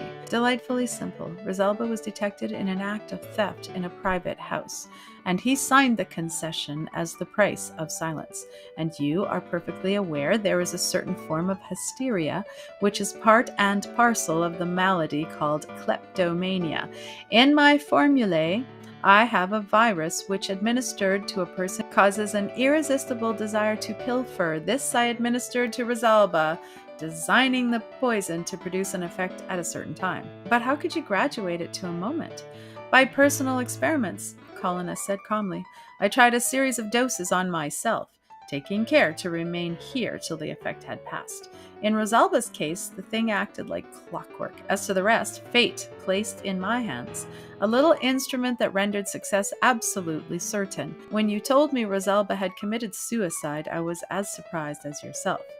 For a long time after his visitor had departed, Colonna sat silent and thoughtful in his chair. Then at length he rose. There was no occasion to tell Wallace all the truth, he said, and it was best, after all, to remove Rosalba.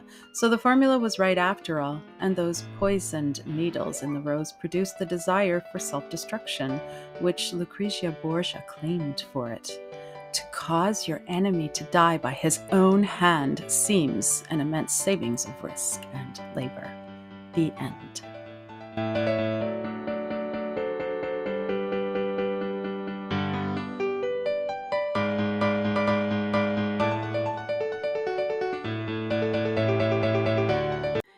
Here is the fourth story in The Last of the Borgias, The Saving of Serena, by Fred M. White.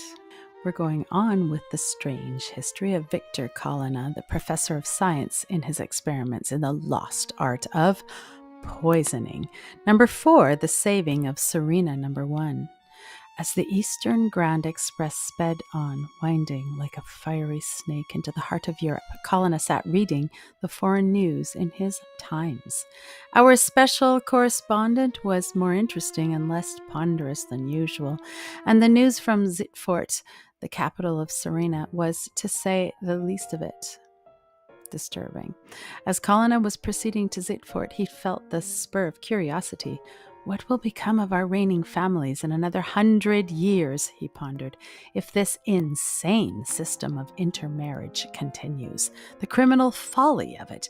There is hardly an imperial race in Europe without its taint of insanity. And here is a great nation being destroyed by the hot-headed fanatic who ought to be in an asylum instead of on the throne. Colonna did not exaggerate. When the young Emperor Ferdinand had come to the purple 2 years before, he had found SERENA one of the most powerful states in Europe. The empire had not been long in the making, for blood and brains and brass were at the front, and a nobler heritage it would be hard to imagine.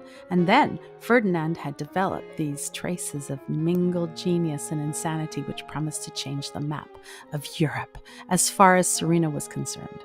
From the most rigid martial tyranny, Ferdinand had gradually drifted into a contrary direction. SERENA had been carved out by the sword, her frontiers were scientific ones, and the most peaceful of statesmen could not fail to recognize that SERENA depended for her vital breath upon her army. Therefore, when Ferdinand had come out with a harebrained scheme for disbanding the army and beating swords into reaping hooks, thoughtful Serenans stood aghast. They learnt with uneasiness that their sovereign labored under the delusion that the millennium was at hand, and that he was the instrument designed by Providence to usher in a new era, and SERENA was an absolute monarchy. There were but 2 political parties in the state, practically those for peace and those for armed neutrality. A standing army is no cheap toy. The taxes were heavy, and the peace party was an exceedingly strong one. More than once they had carried measures fraught with extreme danger, but fortunately the veto of the Senate had rendered them null and void.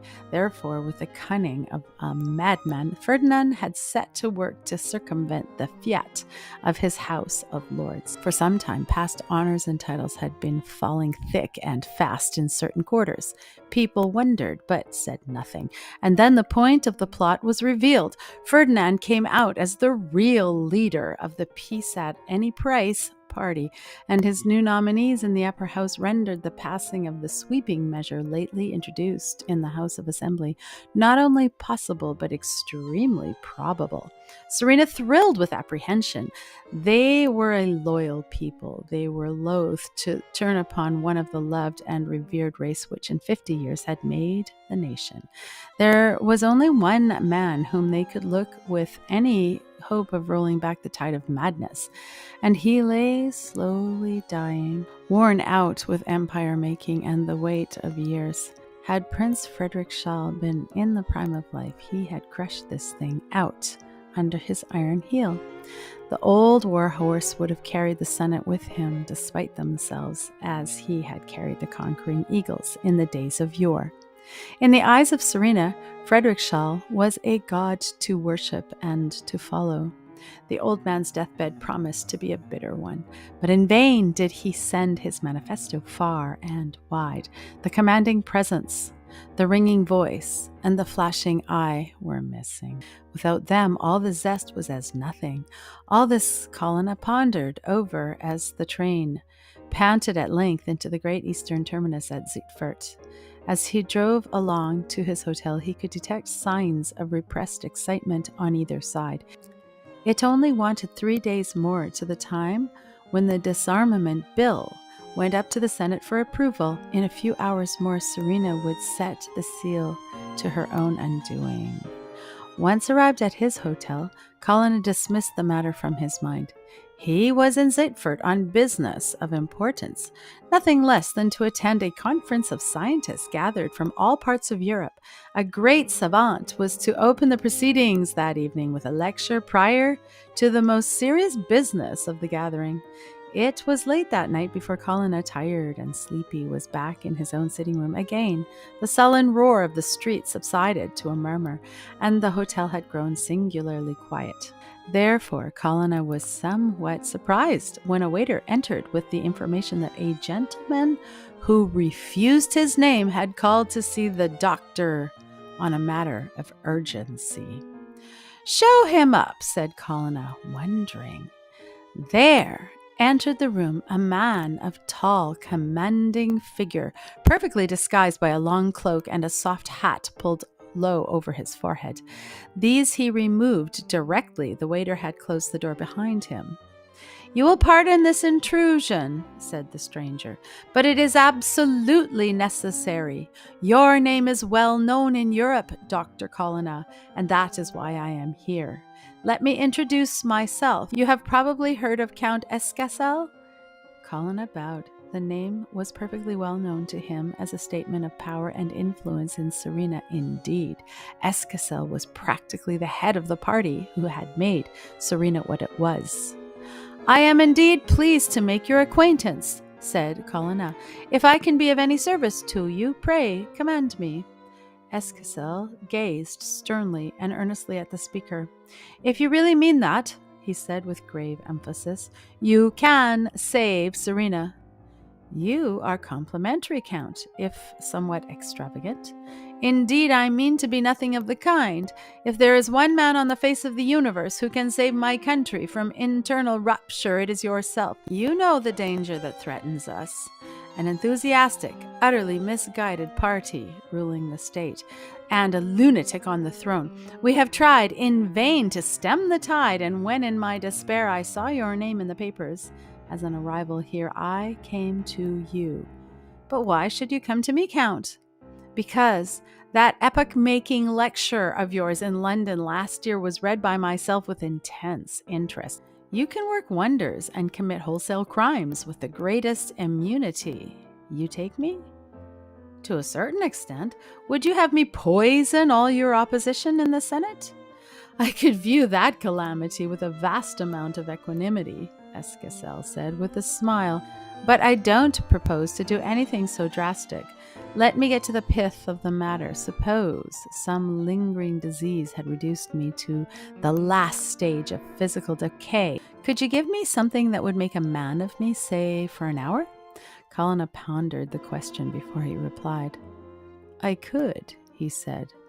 "There is a certain poison known to me, the effect of which is peculiar. It braces up the whole system in a marvelous fashion for a time. I could take the most hopeless paralytic and convert him into a resistless Hercules. But I may say that afterward a loud triumphal laugh escaped Escasel's lips. "Never mind the afterward," he said. "It matters nothing. Dr. Colonna, will you place the next 2 hours at my disposal?" "Most willingly, if you so desire it." "A thousand thanks. Your statement fills me with new hope and happiness. We are going to attempt a thing that will thrill Europe from end to end. And if you can do what you claim, SERENA is saved. Meanwhile, will you be good enough to put on your hat and accompany me some way beyond the city?" At the corner of the street a carriage was waiting, and into this Colonna entered, followed by Escasel, after giving the driver some directions inaudible to the doctor. Half an hour's drive brought them to an imposing house standing in extensive grounds, and through these grounds Colonna was ushered by the Count. Colonna found himself presently passing through suites of magnificent apartments, all of them which were lighted, though no servants were to be seen. Then, moving more quietly, Escasel entered a bedroom in marked contrast with the other chambers. There was no carpet on the floor, no curtains to the windows. For furniture, the place boasted a truckle bed in one corner, 3 chairs and a desk. Maps were on the walls, together with models of ships and fortifications. An aged man whose dark, penetrating eyes were widely opened lay on the bed. As he turned at the sound made by the newcomers, Colonna had no difficulty in recognizing the wonderful face, the eager features, the stern yet flexible lips. The commanding look of power could belong only to Prince Frederickshall. "This is Dr. Colonna, Prince," whispered Escasel. With a smile upon his face, the prince extended a wasted hand. "It is extremely kind of you to come," he said. "It is but the wreck of what once was a man who lies before you, Dr. Colonna. When the child of my creation was strong enough to shift for itself, it seemed to me that my life's work was done. And yet Serena never had more need of me than at this present moment." In another man, the remark would have savored of boundless egotism. From Frederickshall, it seemed perfectly natural. "I quite appreciate the situation," said Colonna. "A man of your intellect would," said the prince, "and yet I could save the situation if I could be in my place in the Senate on Friday, if I could be myself for an hour. I would lash those unruly hounds into obedience. They would not dare to do other than I commanded them. Even now the emperor is fearful to come near, lest I should turn him from his purpose." The words rang out clear as a trumpet call. Colonna could quite understand how this man had swayed a whole nation to his will, but the passion was transient. It left the prince white and motionless for some time. "But I am past all that," he resumed presently. "You see the condition I am in. This cancer may take me off at any time. Once the root touches my heart, I am done. But I am babbling like some selfish hypochondriac. Doctor, suppose my time is ordered for tonight. Could you give me some cordial to keep life in me for 3 days?" "I have a drug that would ensure life for such a space," Colonna replied. Frederickshall's face brightened marvelously. "Ah," he exclaimed, "then the first step is gained. Escasel, would you mind leaving the doctor and myself alone for a time?" Escasel nodded and withdrew. Prince turned eagerly to Colonna. "You assure my life for 3 days," he said. "So far, so good. Now, you are a wonderful man, Colonna, and can do wonderful things. Doubtless, Escasel has given you some hint of what I require. That you have answered his questions in such a satisfactory manner, I could see by his face as he came in. You can give me something which, for a time at least, will render me my old self again." "I can, but the reverse of the medal is a terrible one." "Speak on. Few things have any terrors for me." "Well, my secret cordial is a powerful and malignant poison. For 2 hours, say, you would feel a clearness, a power, and a determination such as you never experienced in your life before. And then comes the awful reaction, pains like the tortures of hell, an iron going into the heart, seconds like hours, until finally the blood rushing to the heart bursts that organ and death comes." Frederickshall smiled placidly. "Is that all?" he asked. "I am not frightened by that picture. I am used to pain, and my end is near in any case. You will give me both those cordials, doctor?" "The first, certainly," said Colonna, "because it is a good and useful thing. But as to the other, I quite fail to see." Frederickshall laughed, low and pleasantly. "Then I will tell you," he said. "I am going to make one last effort for my country. I shall be in my place once more, and I shall drive those fools to obey my will, as their fathers did before them. Doctor, shall Serena be saved? It shall. I can see the answer in your eyes." 2. There was nothing further to be done in the direction required by Frederickshall for the present beyond the administering of the potion necessary to ensure life for a few days, which Colonna carried out without delay. He had his business to attend to, but he finally departed with a promise to return at noon on the eventful Friday and give the poison destined to be fruitful of such dramatic results. The second day was mapped out by the Scientific Congress for a country excursion, the program being to return to Zedford by a special train at midnight. With no thought of any catastrophe in his mind, Colonna joined his party. The day was a pleasant one and the company congenial, so that when the time to return arrived, regrets were heard on every hand. The special train steamed into a small roadside station at length for the return journey, and the party went aboard.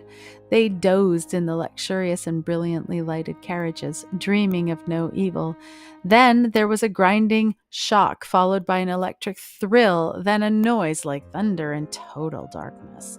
When Colonna came to himself again, he was lying on his back on the grass, and someone was bending over him with a lantern.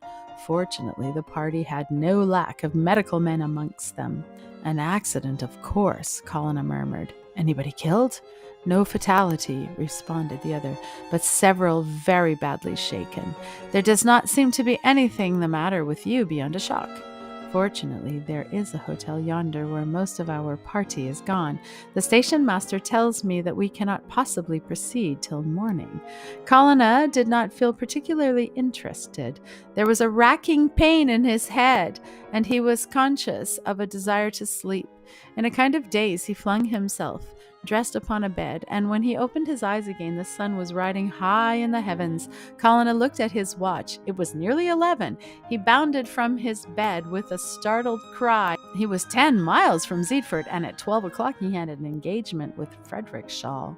Would it be possible to get there in time? Not by rail, certainly, for the line was not yet clear. It was just a chance that a pair of fleet horses might be secured. 20 crowns if you can procure what I require to get me to Zedford within the hour, Colonna said to the bowing landlord. Boniface protested that the thing should be done. Had he not a neighbor whose breed of horses was well known to all Serena? The good men bustled out and presently returned with the information that the carriage was at the door. The horses are a little fresh, Excellency, said the landlord, but your driver is a man of experience. You will be safe in his hand. Colonna did not readily forget that drive. A reckless coachman and a pair of raw, half-broken animals stamped it on his memory.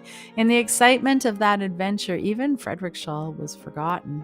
Aching in every limb and trembling with fatigue, Colonna reached his hotel at length.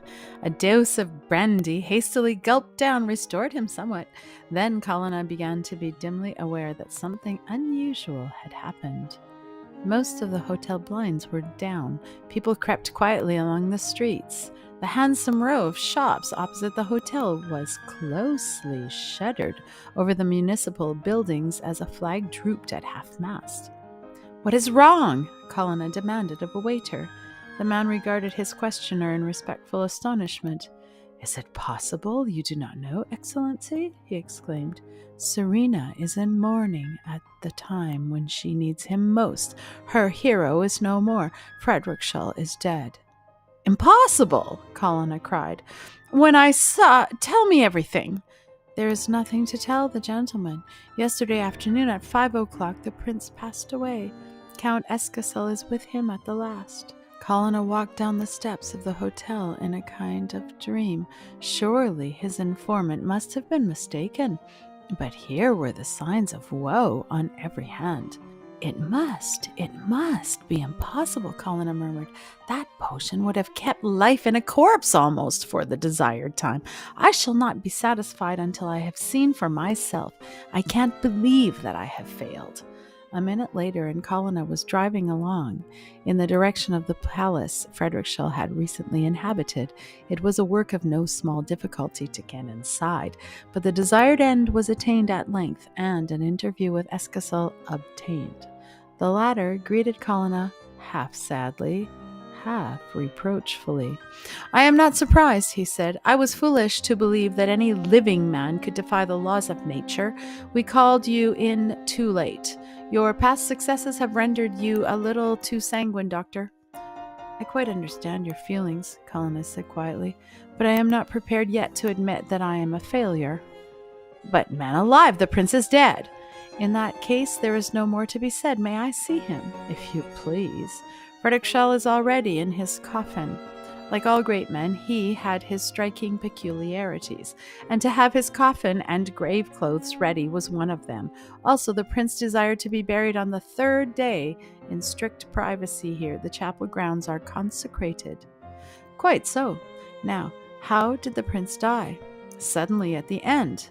I was talking to him as he lay in his bed.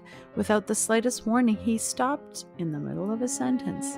And then I saw that he had passed away, as if a dagger had been driven into his heart. Colonna's eyes gleamed. "Will you take me to the prince without delay?" he demanded curtly. Escasel complied, a little touched by the tone. On the truckle bed in the meanly furnished room lay all that remained of Frederickshall, coffined and looking like some white statue in his ghostly cerements. As Colonna laid a finger reverently on the broad forehead, he found it strangely cold. "Give me some bright steel surface," he asked. "A sword blade will do." Escasel took from the walls one of Frederickshall's many presentation swords. The face shone like liquid moonlight. For fully 5 minutes, Colonna held the blade across the prince's mouth. As he examined it carefully, his face grew bright. "What do you see there?" he asked Escasel. "A slight beady moisture," said the count. "That steel is cold." "Colder than the prince," Colonna said significantly. "There is still breath in his body. I feel sure there was some strange error here. But the pulse is still, the heart does not beat, and 2 doctors—" Colonna waved the suggestion impatiently aside. "Have I not proved to you that there is life in the body?" he demanded. "When I administered that cordial, dissolution must have been very near at hand. Death and my potion are fighting for the mastery in that unconscious form, and between them have produced a form of catalepsy. The cordial will win yet, and we must assist it. Is there an electric battery here?" "There are several in the laboratory," Escasel replied. "Shall I get one?" Colonna nodded curtly. Escasel returned presently with the instrument, and the doctor got swiftly to work. The limp form was lifted from the coffin and laid upon the bed. For over an hour, with compressed lips and knitted brow, Colonna slaved on. At the end of that time, his patience was rewarded. Across Frederickshall's face, a twitching spasm passed. Then the chest heaved, and a long quivering sigh came from the white lips. Frederickshall opened his eyes and smiled. "You were only just in time, doctor," he whispered. "You knew what was going on?" Colonna asked. Yes. Something yesterday seemed to take me suddenly and turn me to ice. I was powerless to move a muscle or even to breathe. And yet I heard everything and knew everything that was going on around me." Colonna explained once more the cause of the cataclysm. Then, in his sternest manner, he bade Frederickshall to be silent. "You are at the lowest ebb," he said. "The slightest exertion may undo everything. We have ample time yet to bring about the end you have in view. You will lie perfectly still there until the count and myself return." The prince signified obedience, and Colonna, followed by Escasel, hurried from the room. The latter no longer troubled to conceal his anxiety. "We shall be too late," he said. "It is now past 2, and by 4 o'clock the division must be taken in the Senate. In view of the supposed death of the prince, the proceedings will of necessity be brief." "You will see the old Frederickshall in an hour," said Colonna. "Procure me a glass of boiling water without delay." The liquor was produced, and into it Colonna proceeded to drop 3 spots of some liquid, which immediately turned the liquor in the tumbler to something like blood. With his own hands, he placed it to the lips of Frederickshall until the last drop was exhausted. The tumbler he literally smashed into 1,000 pieces. "Lie there till you feel ready to rise," he commanded. "It is best for you to be alone." In the outer room, Escasel stood by the wall, his ear to the telephone receiver. His face was given over to restless anxiety. "The Senate is sitting," he said. "Count Artem is summing up for the peace party, and Prince Zanoff will reply for us. The Emperor is present.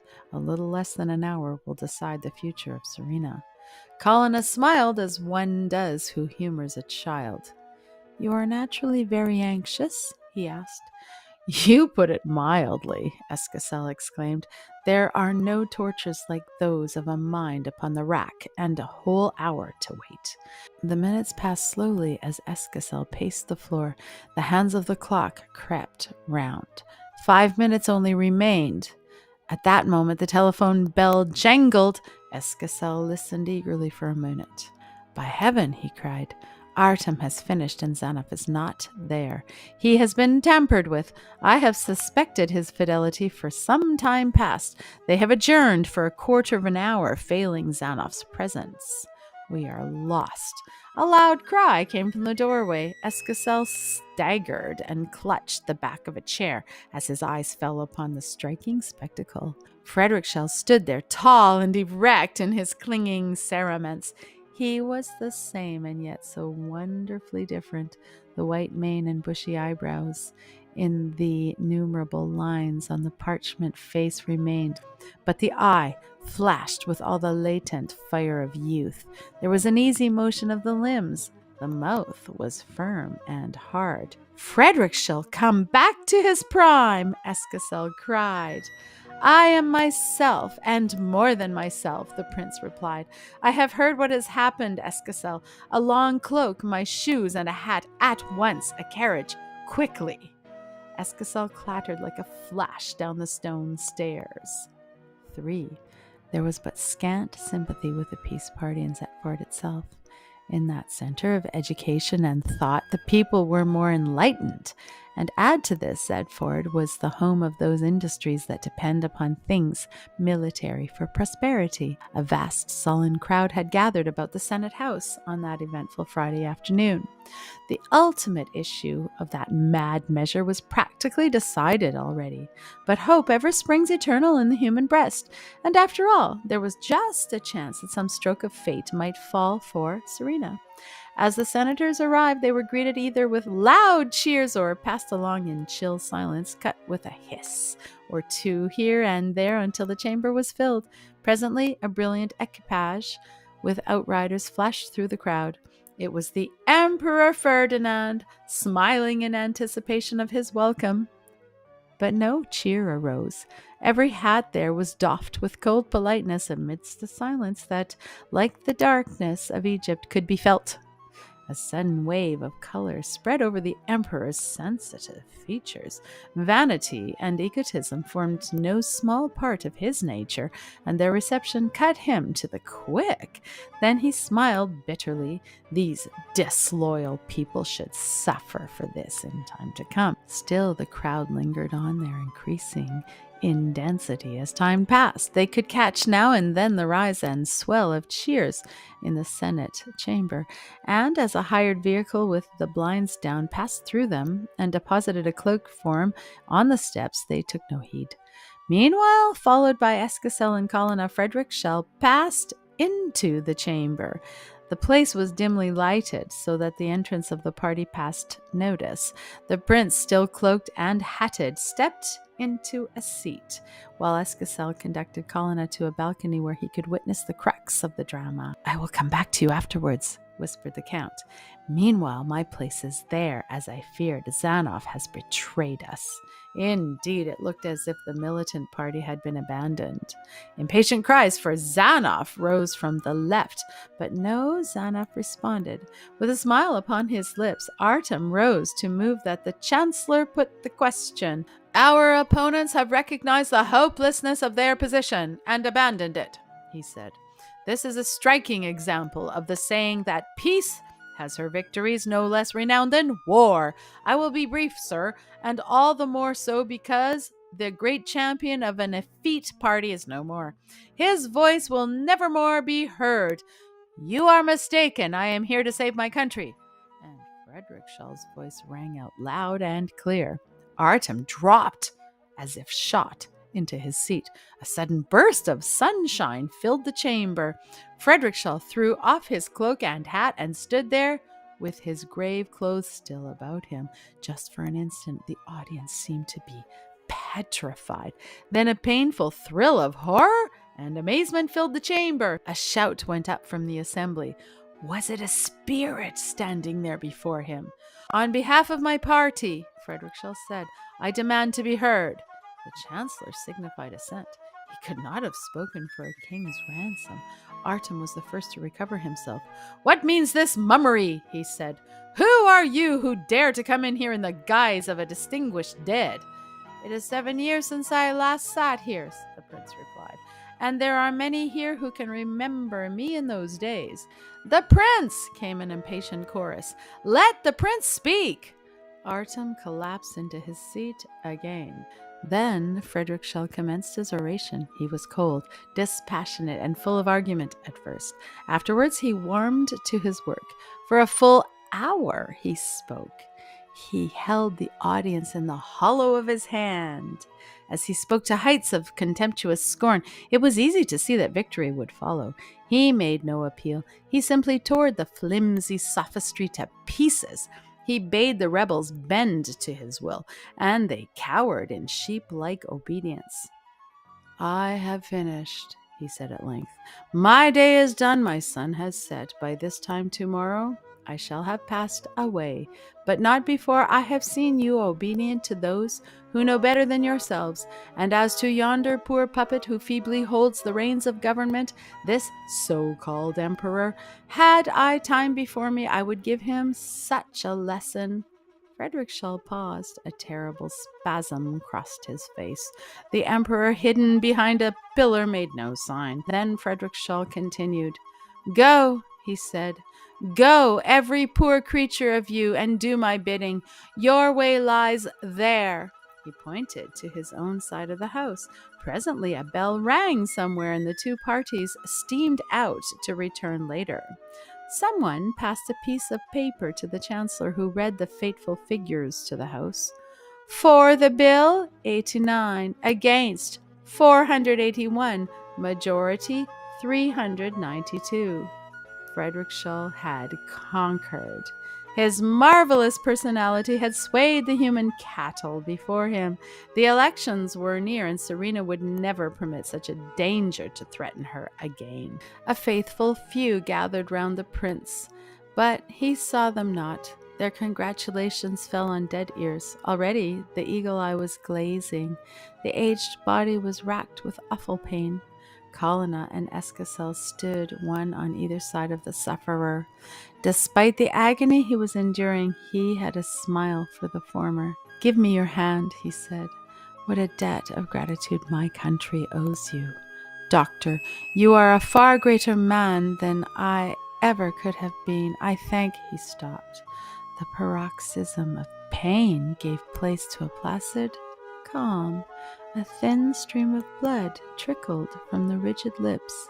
The gray head fell back. Is this the end? Escocel whispered. Yes, said Colonna. Thus has the hero died. The end.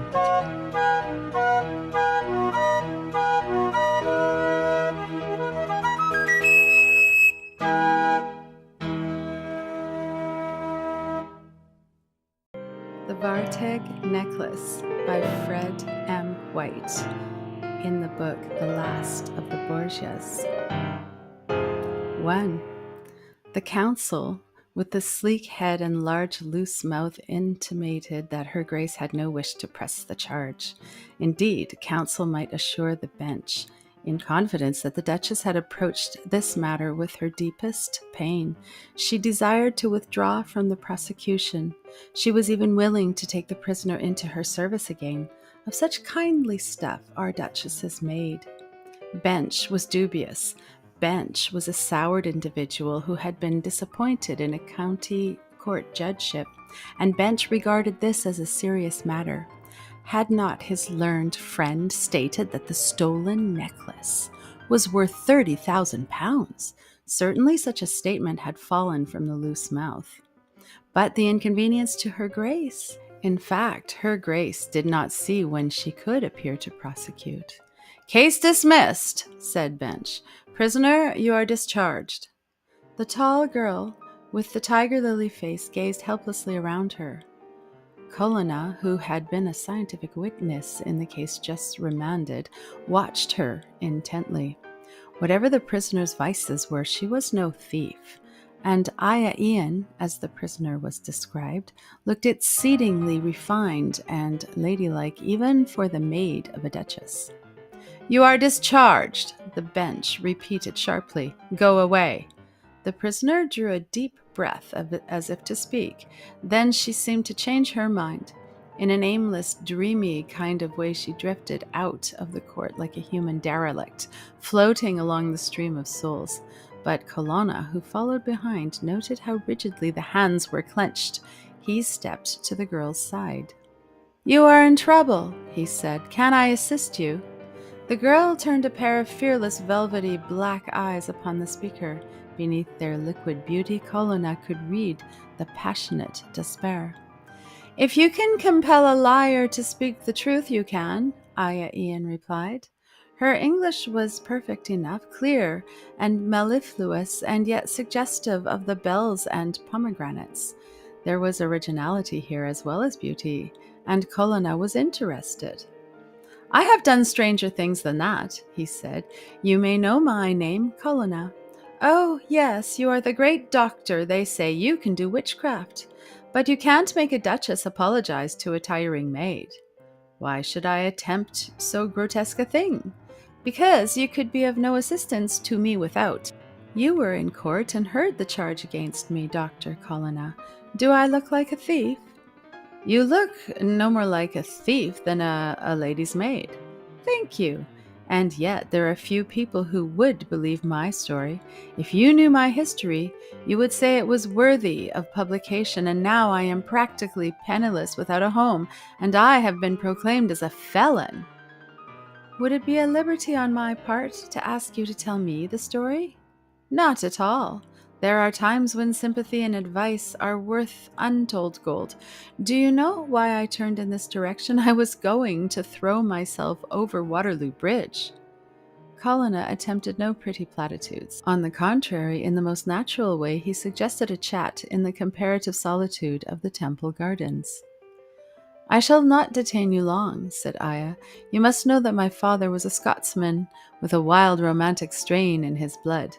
Change of scene and adventure were absolutely essential for him, and I have often heard him boast that he could have been in a score of places where no white man had ever set foot before. In Brazil there are certain forests which have never yet been explored, or so people think. Well, my father has been there, and yet, what is more, he has lived for 10 years with one of the tribes. It was there that he made his great discovery, and it was there that he came into possession of the VARTEG necklace, which is the cause of all my trouble." "You mean you were charged with stealing your own property?" Colonna asked. "You have guessed it exactly. That wonderful necklace originally came from Italy, but how it found its way amongst the Varteg tribe will probably remain a mystery to the end of time. My father's opinion was that those people were originally Italian refugees who wandered away behind the belts of forests, which were subsequently rendered impregnable by some mighty earthquake. At any rate, there they are, and there was the necklace. When my father was dying, he gave that necklace into my possession as my fortune. We were far away from any friends, and we had little money. My instructions were to come to England and take service with some lady of position here, so that when I came to tell my story, I should be protected against robbery and suspicion. Furthermore, I was told that the necklace possessed certain hidden qualities, and that it was never to be worn for more than 5 minutes on the bare flesh. I fancy that in some way the stones were poisoned with some native preparation, the Vartegs being experts in that direction." "You can hardly tell how you interest me," said Colonna. "Did your father ever tell you the name of this particular poison?" "Oh, yes," Aya said confidently.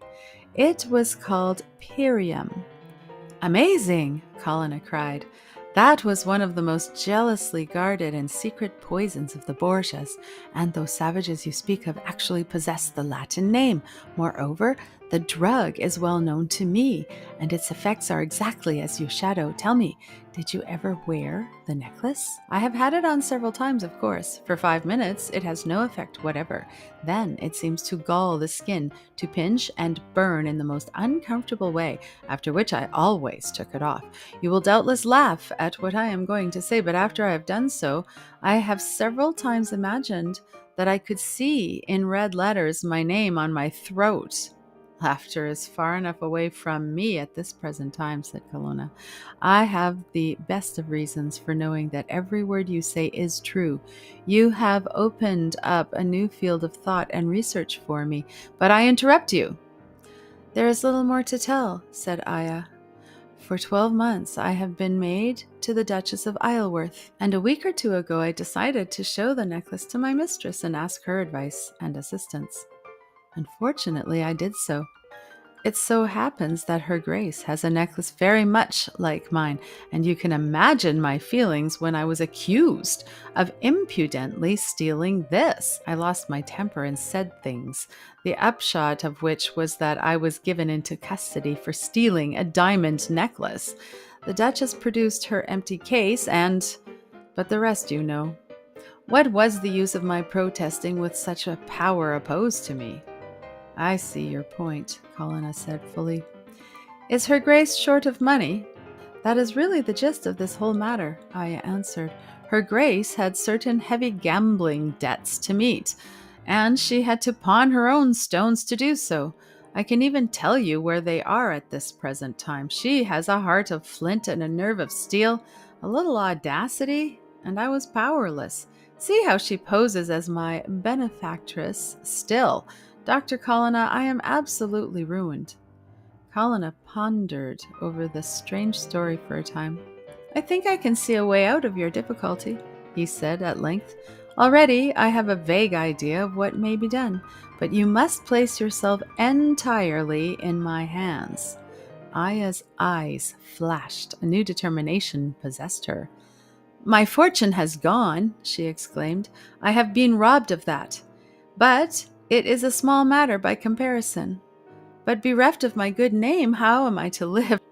Restore me that, and you have my lasting gratitude.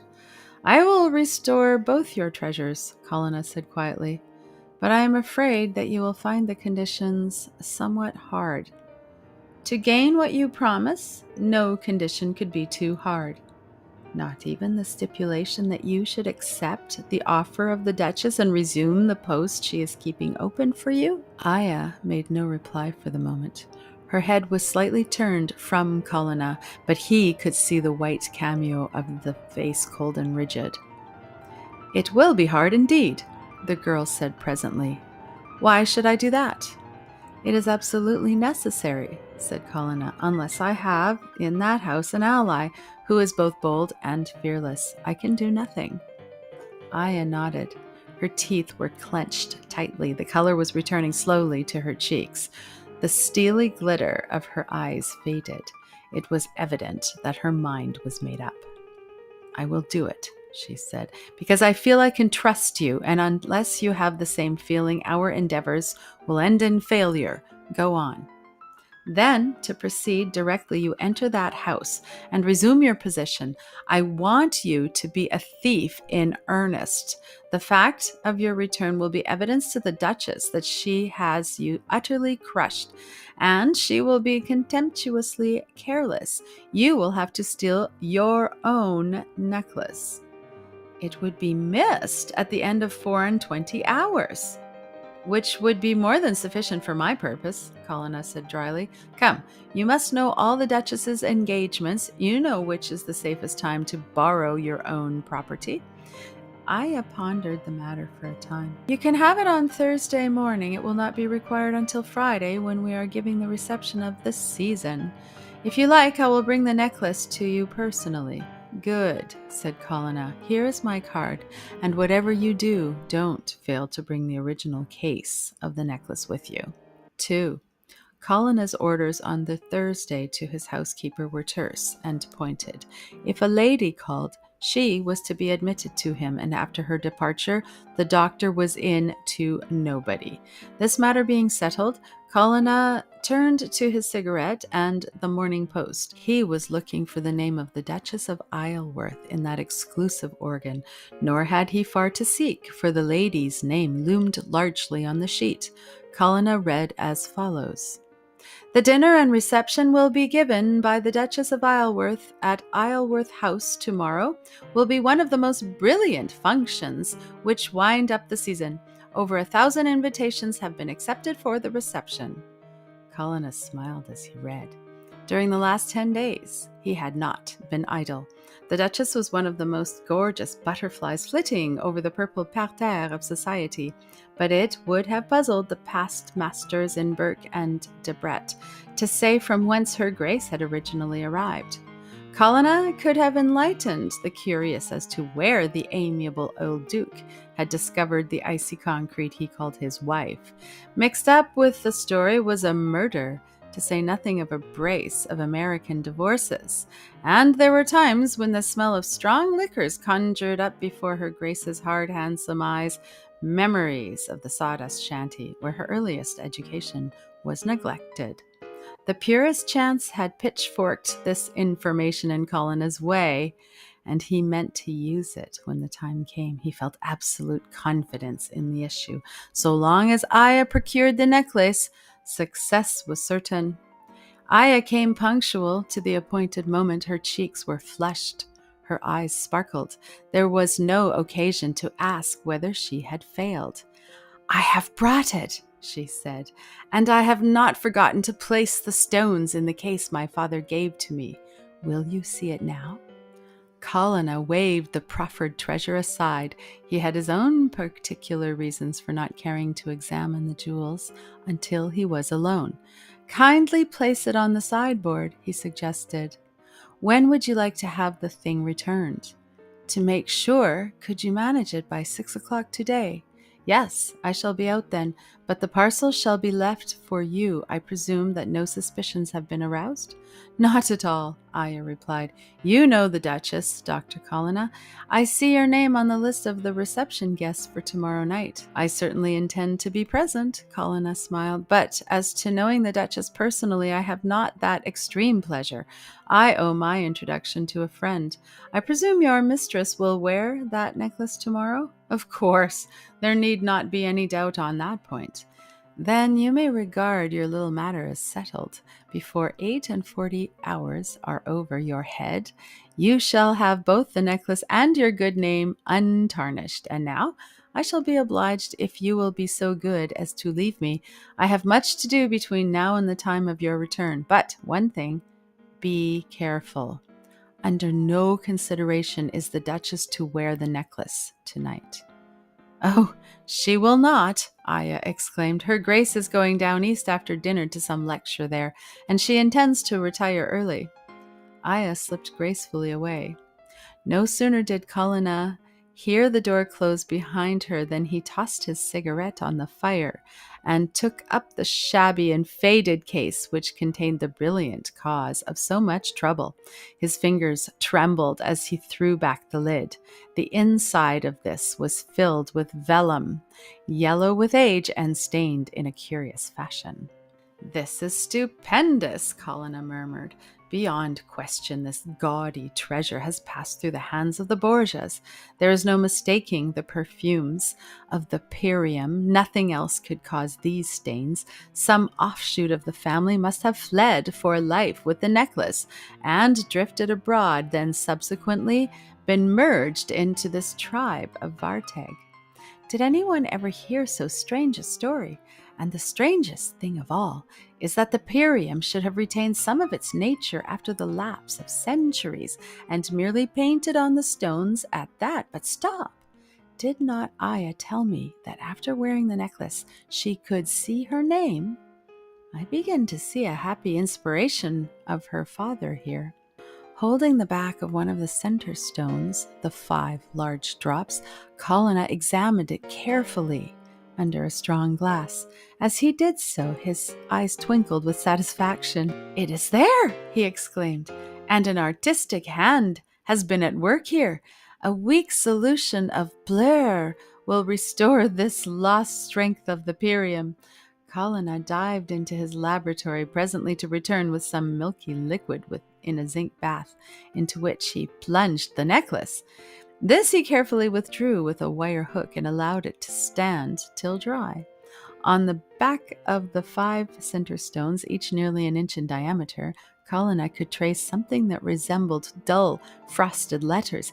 Even then, the man of science did not appear to be satisfied. On the fleshy part of his forearm, he pressed the back of one of the stones and there retained it until 2 minutes had been ticked off on the watch. From the expression on Colonna's face, this operation was not free from pain, for his features were drawn and his hands were tightly clenched together. "A curious sensation," Colonna said with a sigh of relief as he removed the pressure at length. "Something like being tickled with red-hot feathers, and now to see if I am correct in my deductions." Sure enough, when Colonna came to examine the white flesh, something very like a capital I seemed to be branded in purple upon it. Colonna appeared to be perfectly satisfied. From a long flexible tube by his side he produced some greasy, creamy substance, which, on being applied to the scar, caused it to disappear. "A dangerous heirloom," he said. "Ian had no right to place so deadly a gaud in his daughter's hands without fully explaining its perils to her. Fortunately, she has always implicitly obeyed the instructions not to wear it for more than 5 minutes. 10 would have been fatal without this antidote. Once justice had been done, I must rob the necklace of its fangs." Apparently, Colonna was not yet at the end of his labors. Satisfied so far, he proceeded to turn his attention to the clasp of the necklace. The fastening was ancient, but no less ingenious for that. To a certain extent, the spring had weakened. Once within his laboratory, Colonna rigged up a blowpipe and tube attached to the gas, and in this proceeded to soften the precious metal. An hour's work with a file and a pair of pliers completed the alterations to Colonna's satisfaction. On mature consideration, he decided to remain until Aya called again. When the girl came, Colonna was ready to receive her. "You feel satisfied?" said Aya. "I can see it by your face." "Perfectly satisfied," Colonna replied. "I had a happy thought just now, and decided to make assurance doubly sure. Tell me, has the Duchess ever worn the necklace?" "Never yet in public." "Well, it matters little either way. Here is the thing. I snap the clasp thus. Will you try and open it?"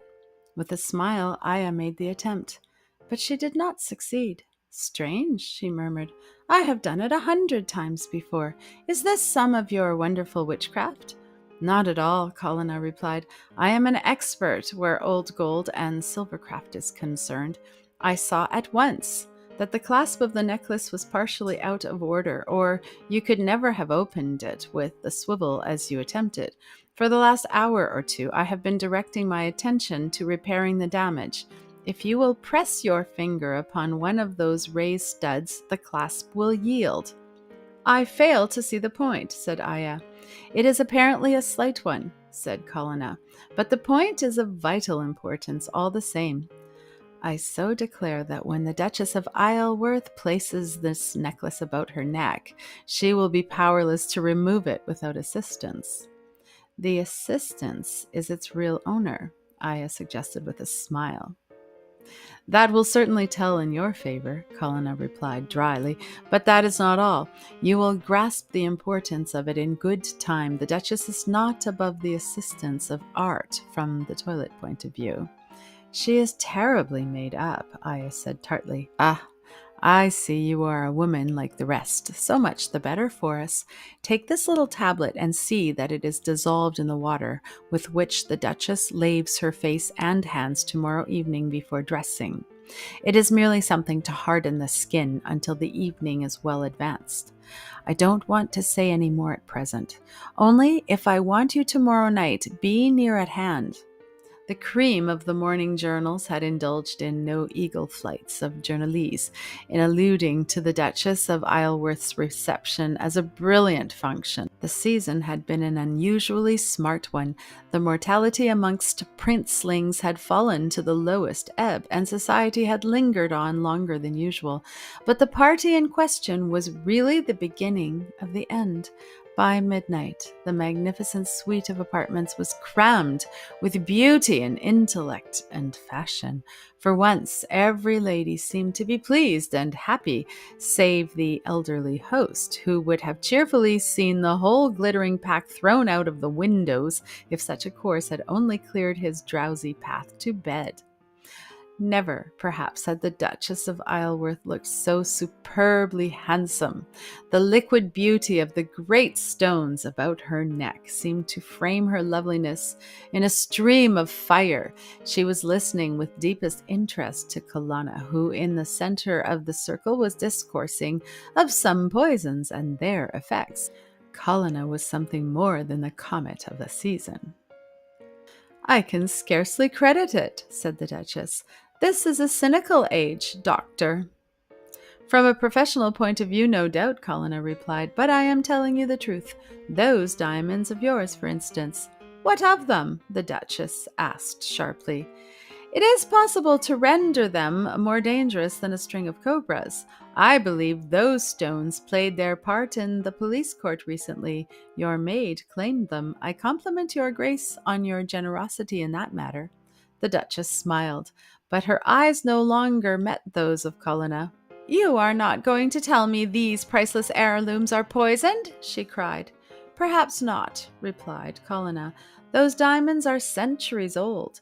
The gold work proves it. Now, I have in my possession a drawing of a necklace belonging to one of the Borgias, which is absolutely a facsimile to the one you are wearing. The necklace in question played an important part in many a political crime. So far as I can gather, the distinguished owner finally incurred the displeasure of the government and had to fly for his life. Then comes the most extraordinary part of the story. The necklace turned up amongst a semi-barbarous tribe in Central America. As to the rest, I can say nothing." "Do you mean to say," the Duchess demanded, "that my maid's audacious story, practically the same as yours, was founded on fact?" "Emphatically," said Colonna. "A strange coincidence, is it not? Still, as you say, your necklace is a family heirloom. Why?" And Colonna waved the suggestion carelessly aside. "Positively, you frighten me," the Duchess laughed. "But we are not going to have our curiosity baffled in this irritating way. Let us suppose, for the sake of argument, that this necklace is the other one. Do you mean to say that the poison would still remain on it after the lapse of centuries?" "Had the necklace been in the Ark," said Colonna, "the effect would be equally deadly. Is your Grace ill?" "No," came the hasty reply. "I have a strong imagination, and you startled me. What would the effect of the poison be?" "The poison is just touched on the backs of the stones where they lie on the neck. After a quarter of an hour, minute red specks appear, and the necklace seems to grow so hot that it can no longer be worn.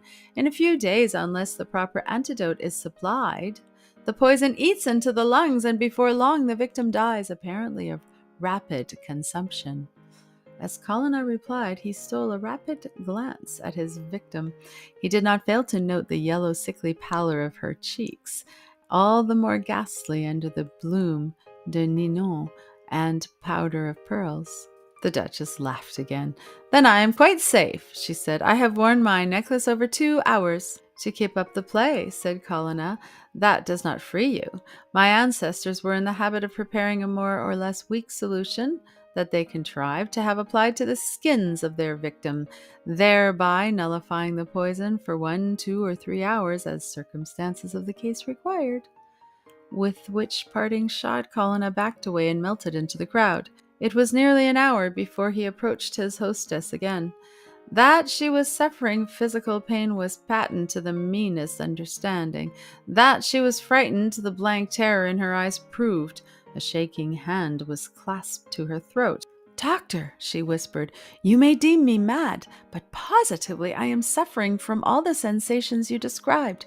Is it imagination or reality? These stones seem to me to be burning into the flesh. Imagination, Colonna suggested. But why not remove the necklace? I have tried to without attracting attention, but I cannot unfasten the clasp. Not loosen the clasp of your own necklace? You are joking with me. Indeed, I am doing nothing of the sort, came the passionate reply. It appeared to me to be some patent ingenious affair. You say that you have a facsimile drawing of this. Would you mind trying to open it for me? Colonna professed his willingness to do so, but either his fingers were clumsy or he had forgotten the key to his own handiwork. I have failed, he said presently. Shall I call in that audacious maid of yours? As she claimed the necklace, perhaps she can open it. Had Colonna suddenly slashed his hostess across the face, she had not cowered away from him in more fearful fashion. Sick and faint, she fell limp upon a seat. By this time a host of guests were standing by concernedly. I must send for your maid, Colonna said firmly. The Duchess held out a limp, detaining hand, but her strength was not equal to her resolution. The word was passed along rapidly, and in a short time Aya appeared. Colonna explained the situation to her. I can open it, she said with a certain proud humility. It would be strange if I did not know the secret of my own property. One touch and the string of limpid fires fell tinkling to the floor. Her Grace of Isleworth gave a great sigh of relief. She summoned up a smile onto her lips. It was nothing, she said. I suppose my nerves are out of order. Dr. Colonna, cried a voice from the crowd.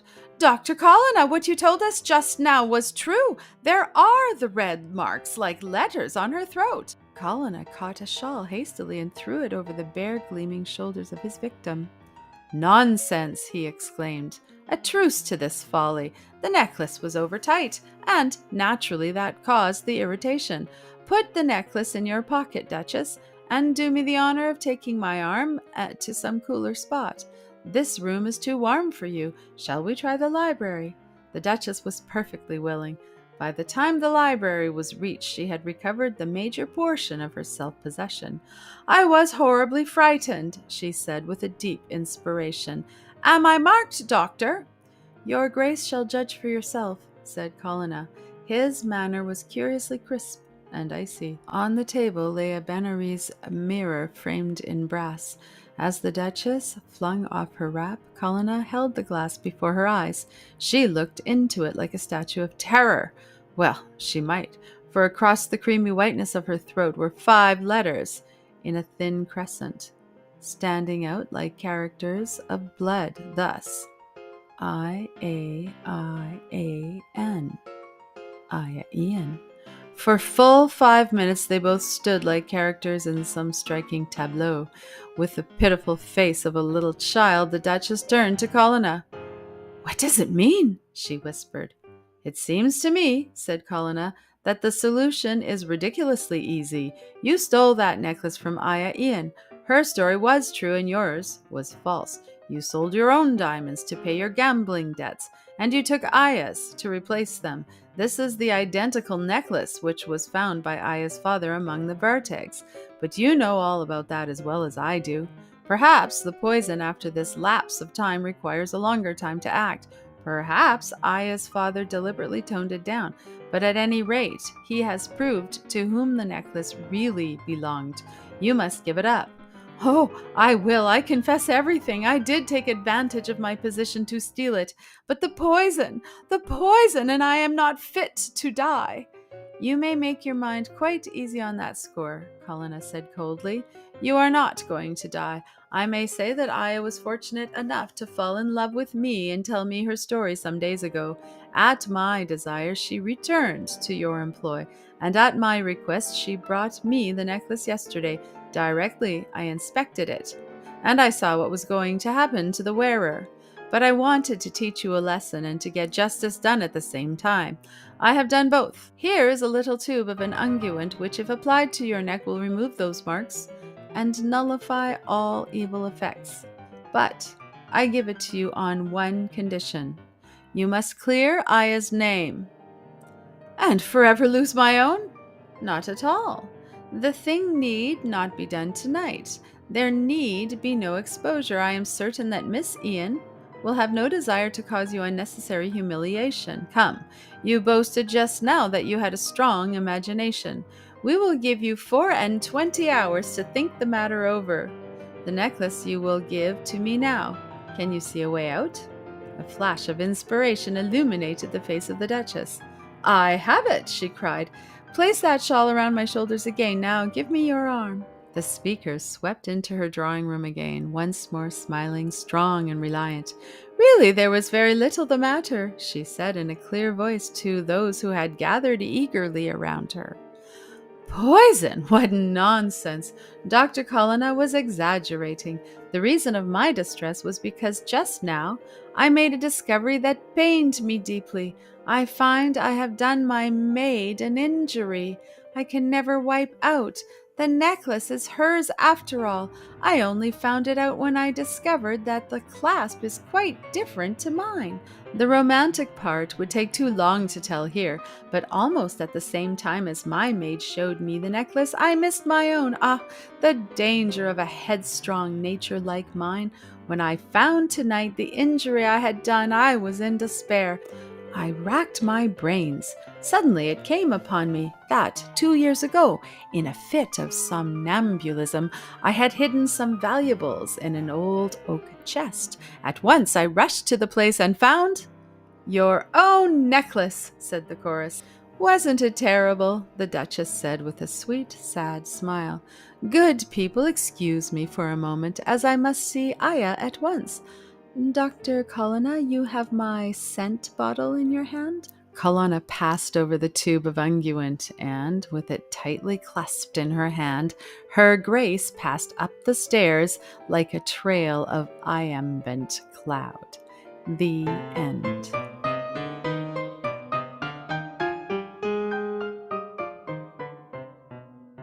Here is story number 6, The Three Carnations. This is the last story in the book, The Last of the Borgias by Fred M. White. And the hero of this book, of course, is Victor Colonna, the professor of science, and his experiments in the lost art of poisoning. Number 6, The Three Carnations. 1. Colonna read the item over his breakfast. He was by no means surprised, and not in the least shocked. The thing was more or less of a tonic. Colonna had known the multi-millionaire slightly. Paul Chesterton belonged to the class of capitalists who usually live in palaces and die just at the psychological moment. This considerate action prevents any additional burden being added to the poor rate. "An accident," Colonna muttered. "Perhaps so. Chesterton has loomed large as a capitalist of the mushroom order for 8 years, an unusually long innings. Only yesterday it was announced that he had purchased a group of islands in the South Pacific. In that case, there will probably be sufficient for the bare funeral expenses." Colonna's languid cynicism was rudely interrupted at this point by the abrupt entrance of an individual whose features were agitated by a painful emotion. The intruder was no less than Sir Reginald Bellamy, who, as everybody knows, is one of the props and pillars of Her Majesty's administration. "Have you heard the news?" he gasped. "I am at present engaged dissecting it from the pills and philanthropic advertisements," said Colonna. "Really, the bulkiness of our modern papers." "For heaven's sakes, don't jest with me, man. It is a serious matter for me. Of course you have seen the announcement of Chesterton's death." "To be truthful, I have, but why should it impress you so painfully?" "I came here with the express purpose of telling you, Colonna, money is absolutely no object whatever, and you must help me. The thing was bad enough before, but Chesterton's death means ruin to me, and heaven knows I have worked for my position." Colonna nodded sympathetically. Of all the statesmen in the country, none were more admired, respected, and trusted than Reginald Bellamy. It is not often that an ex-colonial makes a mark on the Commons, but Bellamy was an exception. By the time he was 55, people had forgotten almost that his fortune had been made in the South Pacific. Who and what his family had been, people neither knew nor cared. They respected the man now for who he was. Of course, queer stories were told about his youth, amongst others that he had been driven from home and turned pirate. At 40, he had abandoned a career of vice and embarked on the prosaic paths of respectability. But nobody seriously lent an ear to these highly colored romances. "Tell me what is wrong," suggested Colonna. "I am just coming to it," said Bellamy. "You remember the Manu Islands annexation, of course, and how the opposition blamed us. The inevitable revolution followed and was suppressed. The islands were too rich to be abandoned. Our opponents said we were wrong. England seems always to be wrong with some people.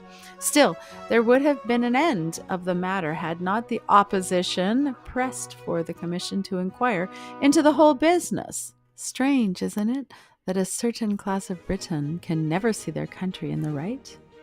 Men like Snarler, the member for Glassborough, for example." "Quite so, and Snarler is animated by a personal bias against me. Well, the commission has dragged on day after day, and nobody has come out as yet. There is nothing to come out, and yet, if this thing proceeds further, I am ruined, body and estate. Pardon me if I ask you to be a little more explicit." "I will put it brutally, if you like. You have followed this matter carefully? Very good. You have heard of a certain notorious Fred Kelly, who appears to have figured prominently in Manu Islands politics up to 20 years ago. Kelly was a piratical rascal who got the upper hand yonder and carried on in a manner of which less said the better. Had our government of that day got hold of him, Kelly would have been hanged.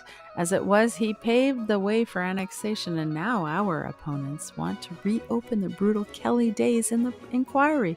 They have witnesses to call who knew Kelly well. They hope to lay their hands upon Kelly yet. Now, this Kelly reformed ages ago. He married an angel, Colonna, who has made a new man of him. He changed his name and his life. He became rich and steadied down. He returned to England. Today, he is widely respected. If this thing goes on, he is exposed. His family are disgraced. Colonna, I am Fred Kelly." Colonna stared at his companion in astonishment. A faint pink hue had crept over Bellamy's bronzed features. "It is a fearful position, certainly," said Colonna, "and I quite see the wisdom of keeping these facts from the public, especially as you are not blameless. But how was Chesterton going to help you?" "He was coming to England shortly to make a clean breast of the whole matter and whitewash me if it became necessary. He was my alter ego in the bad old days, and he's dead." "And you want me to help you?" "I do. Never was man in need of help as sorely as I am. Colonna, you claim that you can do marvelous things. Nobody will suspect you." "Suspicion would never deter me," said Colonna. "I know I am perfectly safe. But you might tell me what you require me to do." Yes, as you are aware, the public is sick and tired of this absurd farce. Certain members of the opposition are simply keeping it going on in the off chance of something damaging to the government coming out. What we want to do on Friday is to settle the question of alleged native oppression once and for all. It will be moved as an instruction to the committee that the matter be closed, and, if carried unanimously, the thing is at an end. But it won't be carried unanimously. Snarler and Egan and Dankins will oppose the motion vehemently. If they do, we are bound to allow the inquiry to proceed. If they reopen the Kelly group of facts, you are going to set me a difficult task. Colonna smiled. "That is why I pay you the compliment of coming here," said Bellamy. "I want you to so work it that they shall not oppose the motion, even make them support it if possible. Can you do it?" It was a long time before Colonna replied. The task set him was no light one. With all the many strange and terrible poisons at his disposal, yet there remained an ingenious and novel scheme to be perfected. "I can do what you require," he said, in a clumsy, inartistic fashion. "I could do that at a moment's notice, but what is required here is tact and finesse, or you are certain to hear of the matter again. The thing will cost money." "Did I not tell you before that money was no object? Very good. Already a hazy idea has occurred to me. Being deeply interested in political matters, and being a frequent visitor of the House of Commons, I know all the members of the inquiry more or less well. Is not Snarler's house in Park Lane very close to your own?" "Next door but one." "And the house between?" "Is closed for the present, as Lord Branksmore and his family are abroad. It is in the hands of agents to let, if possible, till the end of the season." Colonna's eyes lighted up. He began to see his way. "This is especially fortunate," he exclaimed. "Now, at your expense, of course, I am going to take Banksmore House until the end of the season for an Australian financier, a wealthy Mr. Harris, in fact, whose name need not be mentioned. If the Australian finds himself subsequently detained abroad, it will not matter." "Go on," said Bellamy. "You can't tell how you interest me." "Until the arrival of the mythical Croesus," said Colonna, "I shall occupy these premises. You and Snarler are on social terms, of course?" "Oh, yes, we dine with one another in the hope that sometime we may have the bliss of seeing the other choke himself. A great thing is civilization." "That is exactly as it should be," Colonna went on rapidly. "I think I am correct in assuming that Friday's meeting of the inquiry is at 5? Very good. Money can do most things, and with yours by Tuesday night, I propose to be settled at Branksmore House as a warming pan for my friend. On Friday, you will please to keep yourself open, because on that day I am going to lunch all the members of the inquiry." "And after that, my dear sir?" "No, no," Colonna smiled. "For the present, I am going to tell you nothing more. As I shall be more profitably engaged, will you please to see to the prosaic details for me? I mean, as to the Branksmore house, your secretary will do all that and send the key to me. As for servants, I shall only require that they are in the house. I shall get the luncheon sent in, waiters and all. You can go away with an easy mind." Sir Reginald Bellamy certainly stepped into his brougham with a more benign expression than he had brought with him.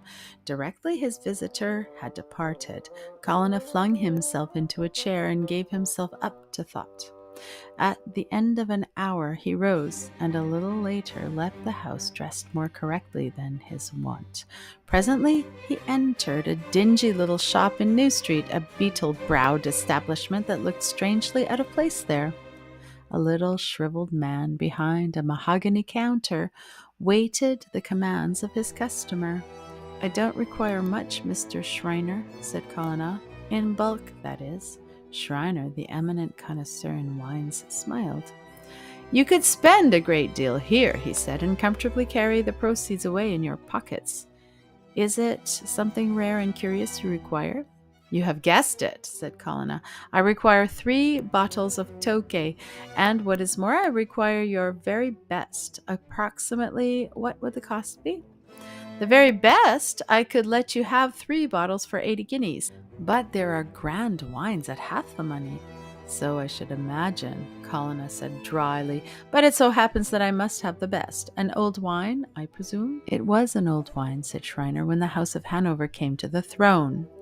I have spent many an hour looking up the pedigree of this imperial Tokay.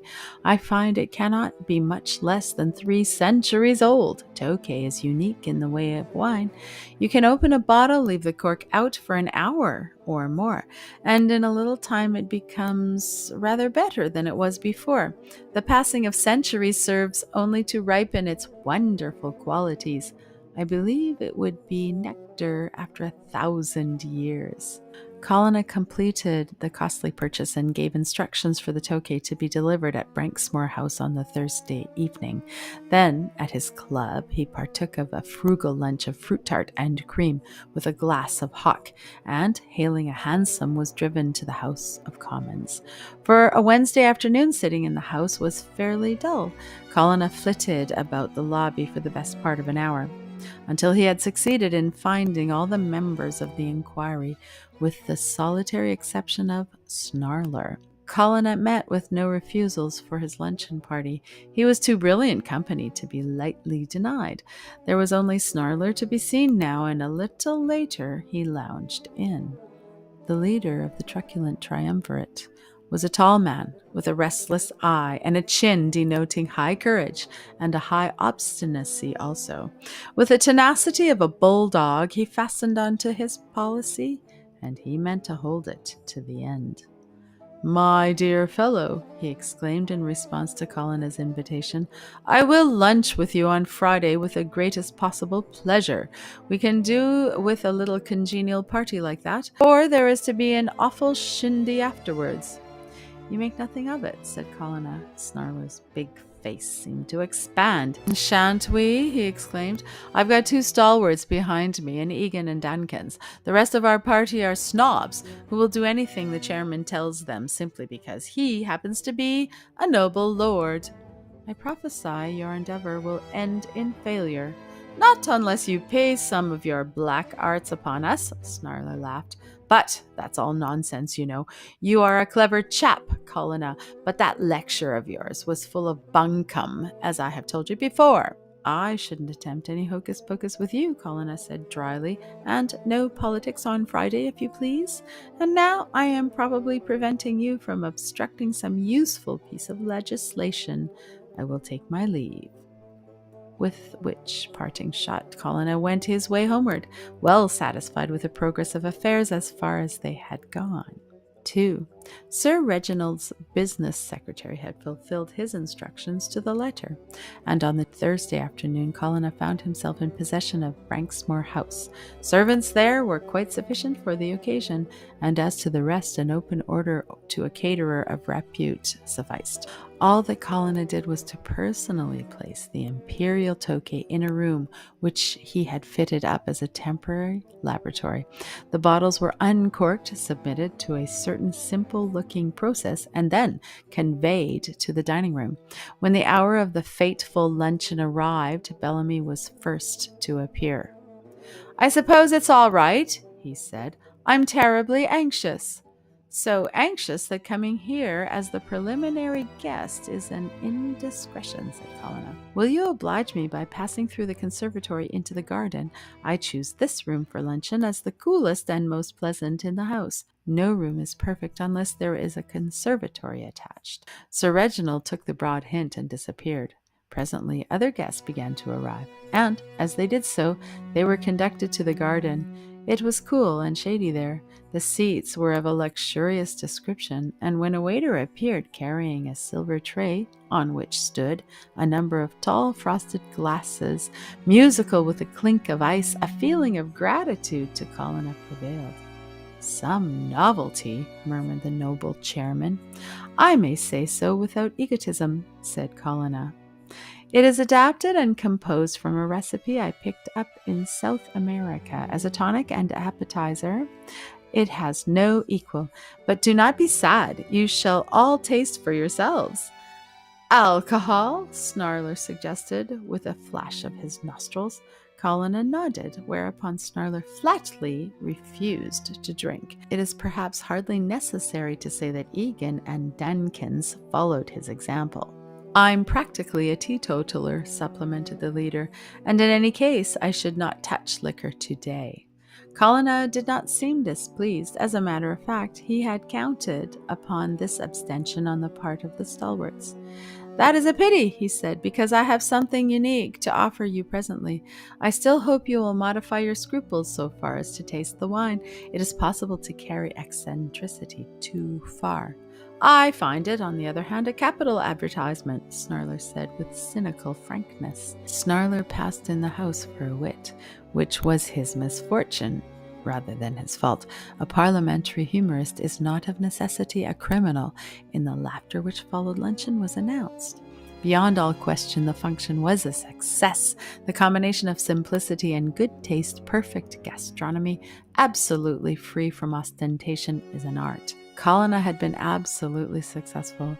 Before the peaches were all rifled of their sweetness, the lion was lying down placidly with the lamb. Snarler and Bellamy were comparing notes under the amused gaze of Lord Macedon, who was more accustomed to see them figuratively at each other's throats.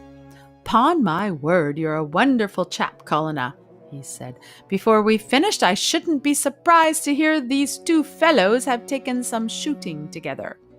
"I should not care to precipitate a tragedy like that," Colonna smiled. "All the same, it is not a pity to spoil your sport for this afternoon. With these battles, your sittings must be dreadfully dull." "It will be deadly dull today," said Macedon. "By the way, didn't you say something about some wonderful wine you are going to give us?"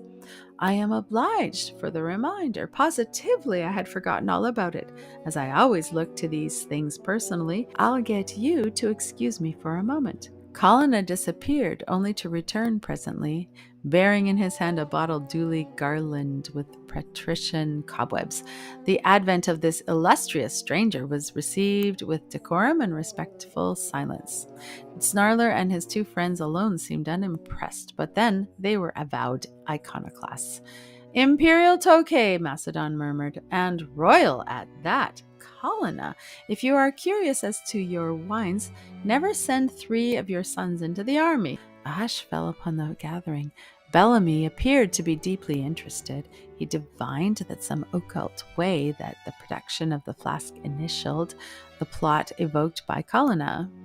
The latter poured out the fluid into small glasses and passed them round. A delicious perfume pervaded the apartment. With a feeling of dismay which he would have found it hard to account for, Bellamy saw Snarler put his glass firmly aside. "Oh, come," Colonna cried. "You are under no monastic vow." "Not in the least," Snarler replied. "I don't even profess that my refusal is a matter of conscience, but I have an important task before me, and I do not touch anything intoxicating until it is over." The other two sides of the triangle murmured approval. It was clear that none of them meant to touch the divine liquid. "Noble self-abnegation," Macedon murmured. "There will be all the more for the rest. The wine we are now privileged to profane with our lips." And the noble lord drifted into a learned diatribe on the juice of the grape, under cover of which Colonna slipped round to Bellamy's side. "Check," he whispered. "I see from your expression that you understand." "For heaven's sakes, don't tell me it's mate," Bellamy responded. "The mate will be mine," said Colonna. "To tell the truth, I anticipated something of this kind, and I prepared for it. Keep these people amused for a little time whilst I slip away. I have something that requires seeing to at once." Bellamy suitably responded. He threw himself heart and soul into his appointed task. All the same, he was genuinely pleased when Colonna returned. The latter nodded meaningfully. "Let us take our cigarettes in the garden," he suggested. A general move was made to the garden by way of the conservatory. The place was a veritable Golconda of rare and beautiful flowers, for Lord Branksmoor was an enthusiastic horticulturist, and his blooms enjoyed a wide reputation. Here one or two of the Inquiry Commission lingered admiringly. "There is a wide choice for a buttonhole here," Colonna said. "Almost a pity to pick them," said another. "Not at all," Colonna replied. "I have a general discretion, and, to mark the occasion, I am going to decorate you all, but not till we part. The flowers shall be symbolic. Lord Macedon shall have an orchid." "My dear fellow," Macedon interrupted, "something a little more modest, I pray you, a buttercup or a daisy or a pansy for thought." "Give him a bunch of pansies, then," suggested Snarler. "I shall give you a carnation anyway," said Colonna. "In fact, you 3 must have carnations, strong, reliant, and yet with a reserved individuality of your own. Only the flowers should be red." "Why red?" asked Egan. Is not that your color? Yes, you shall have your red carnations if I have to call in art to my aid. The carnations here are all cream. Presently I intend to show you a little conceit of my own. You refused a request of mine a little time ago, but I am going to have my own way yet. Colonna laughingly declined to be any more explicit, and the matter dropped.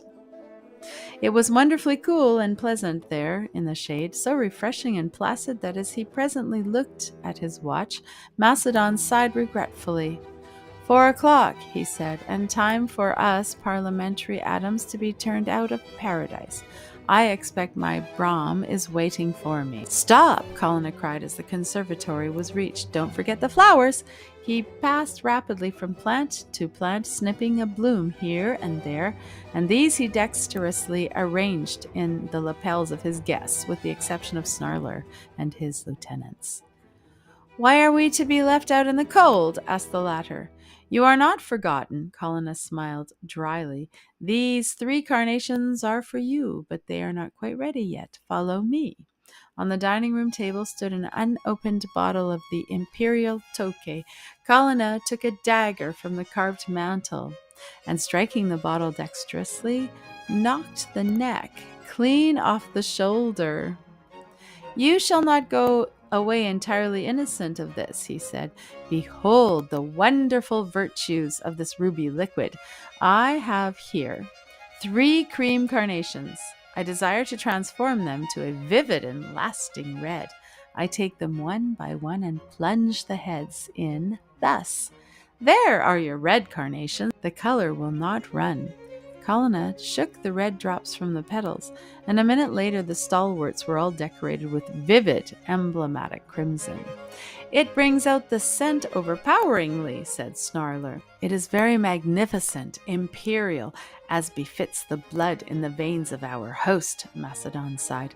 But to waste ambrosia like that is a little short of madness. It has not been wasted, Colonna murmured. As he looked up, he caught Bellamy's eye and smiled. By this time, the exodus was general. Bellamy lingered behind. Well, he asked eagerly. Nothing could be better, Colonna replied. Success is assured now, to say nothing of a little comedy I have worked out. I fancy I will come down to Westminster with you, Bellamy, and see the thing out. Then I will come and dine with you and explain matters afterwards. Bellamy caught eagerly at this suggestion. My dear fellow, he said, I shall only be too glad of your company. 3.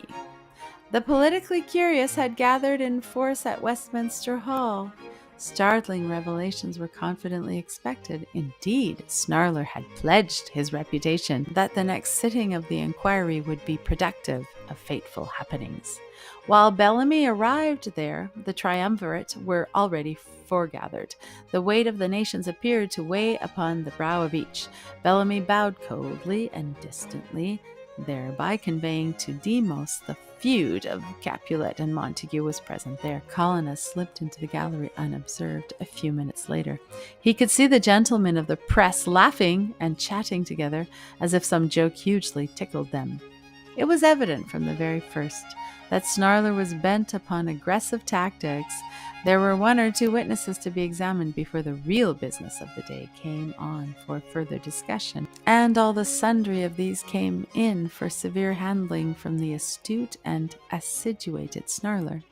A little man with a keen eye and brown face met the foe unflinchingly. He certainly made 1 or 2 damning admissions, but there are limits. And yet you call yourself a patriot? Snarler sneered. I should hardly accept you as an authority on the subject, retorted the witness, or your 2 friends either. Anyone can wear the colors of the British flag, but whether they are sincere or not is quite another matter. I appeal to the chairman, Snarler said. I should like to know what the witness means. Macedon sat silent for a moment, then he removed his eyeglass, polished it carefully, and replaced the monocle. There was a queer, repressed smile upon his face as he rose to speak. I presume, he said, retaining his gravity with some difficulty, that the witness refers to the flowers you 3 gentlemen are wearing. It is a little singular that a trio of known socialistic leanings should sport the red, white, and blue. Snarler glanced at the carnation in his buttonhole. Sure enough, it was still deep red, but Egan's flower was white and Dankin's a royal blue. Every man present rose to the suggestion. A deep, raucous laughter filled the chamber. The press fastened leech-like upon the striking coincidence. Neither Egan nor Dankin said anything. They did not even smile. Their thoughts seemed to be far away in some pleasant dreamland where politics ceased from troubling and commissions were at rest. Even Snarler seemed to be struggling against the same soothing influence. "Have you any further questions to ask the witness?" said the chairman. Snarler signified that he was quite content. Two more malevolent members stepped gallantly into the bench, but Snarler was strangely silent. Positively, he had no questions to ask at all. Perhaps the strange translation of the carnations filled his mind. The audience thrilled uneasily as the crux of the drama was reached. "We will now discuss the motion to terminate the inquiry at this stage," said Macedon. Still, the mutineers gave no sign. Each and all of them smiled benignly. They continued to do so even when the government nominee rose to propose a resolution. "I beg to move," he said glibly, "that this committee resolve that the instruction be made absolute. Every witness who has come before us has been remarkably, strikingly candid. No fact has been concealed. We have probed the problem to the root. We have absolutely proved nothing." "And I beg to second that." The chairman challenged Snarler with his eyes. The latter rose in perfect silence. "It seems to me, sir," he said with a benign, benevolent expression, which came as a new light to the caricaturist there. "It seems to me that the right honorable baronet is right. This laughter is most unseemly. Personally, I am tired of the whole business. What we want is rest and quietness." The listeners followed in a kind of dream. Had Snarler all these years been a rampant patriot in disguise? He smiled with the same benign expression. He nodded as if to a drowsy music. Then his head fell forward and he gently slumbered. Egan and Dankins appeared to be under the same peculiar spell. "There is some magic here," Macedon said. "Snarler comes out as a Codlin, and Egan, with that appropriate white carnation, is doing the part of an educated short. 'Pon my word, I shouldn't be surprised to hear Dankins, Bellamy. Those fellows touched no wine today." Not to be behindhand in amiability, Dankins, when his turn came, proceeded on similar lines. "Put the motion, man," Bellamy whispered hoarsely. "Put the motion, then I'll move the adjournments without delay." The motion was put and carried unanimously, and the adjournment followed as a matter of course. Then the excited audience filed out to discuss the extraordinary turn of affairs. Bellamy crossed to thank Colonna, but the latter had disappeared. As Bellamy sat behind the walnuts and the wine, he looked another man. Colonna had lightly parried his many professions of gratitude. "Really, my dear fellow, the thing was quite easy," he said. "All I had to do was render these three fellows amenable to reason. With this end in view, I prepared 3 special glasses of the Tokay. There was just a chance that they would not touch it, and failing that, I had another card to play. You saw how I played it. The second bottle of Tokay was, so to speak, made up for the occasion. The top had been cut off before, and the inside divided into 3 compartments, each heavily charged with a pungent extract, very like alcohol. In these, the carnations were steeped. Being right under the noses of our friends, the fumes mounted to their brains. To all practical purposes, they were intoxicated. The stuff utterly destroys all willpower and fills the victim with an amiable desire to do just what he is asked on the spur of the moment. But I had to slightly vary the strength of the poison according to the temperaments of my patients. Of course, you know that alcohol never affects 2 men in the same way. Snarler is combative, and therefore he should have shown all the fervor of the apostate. But his dose was a little too strong. It turned out all right, although Egan assumed the gentle, candid spirit. Dankins was more melancholy and pessimistic than usual, but they'll live their recantation down. Your modern chameleon politician can live down anything, and you are saved. I am indeed, but those flowers, that was marvelous. Colonna smiled gently. Not at all, he said, the easiest part of the comedy. I merely charged the 3 tubes in the bottle with certain aniline dyes that produced the desired colors directly when the flowers dried. I introduced that merely for dramatic effect. Pretty little tableau, wasn't it? My dear fellow, Bellamy replied, nobody is in a position to appreciate it so perfectly and impressively as myself. The end.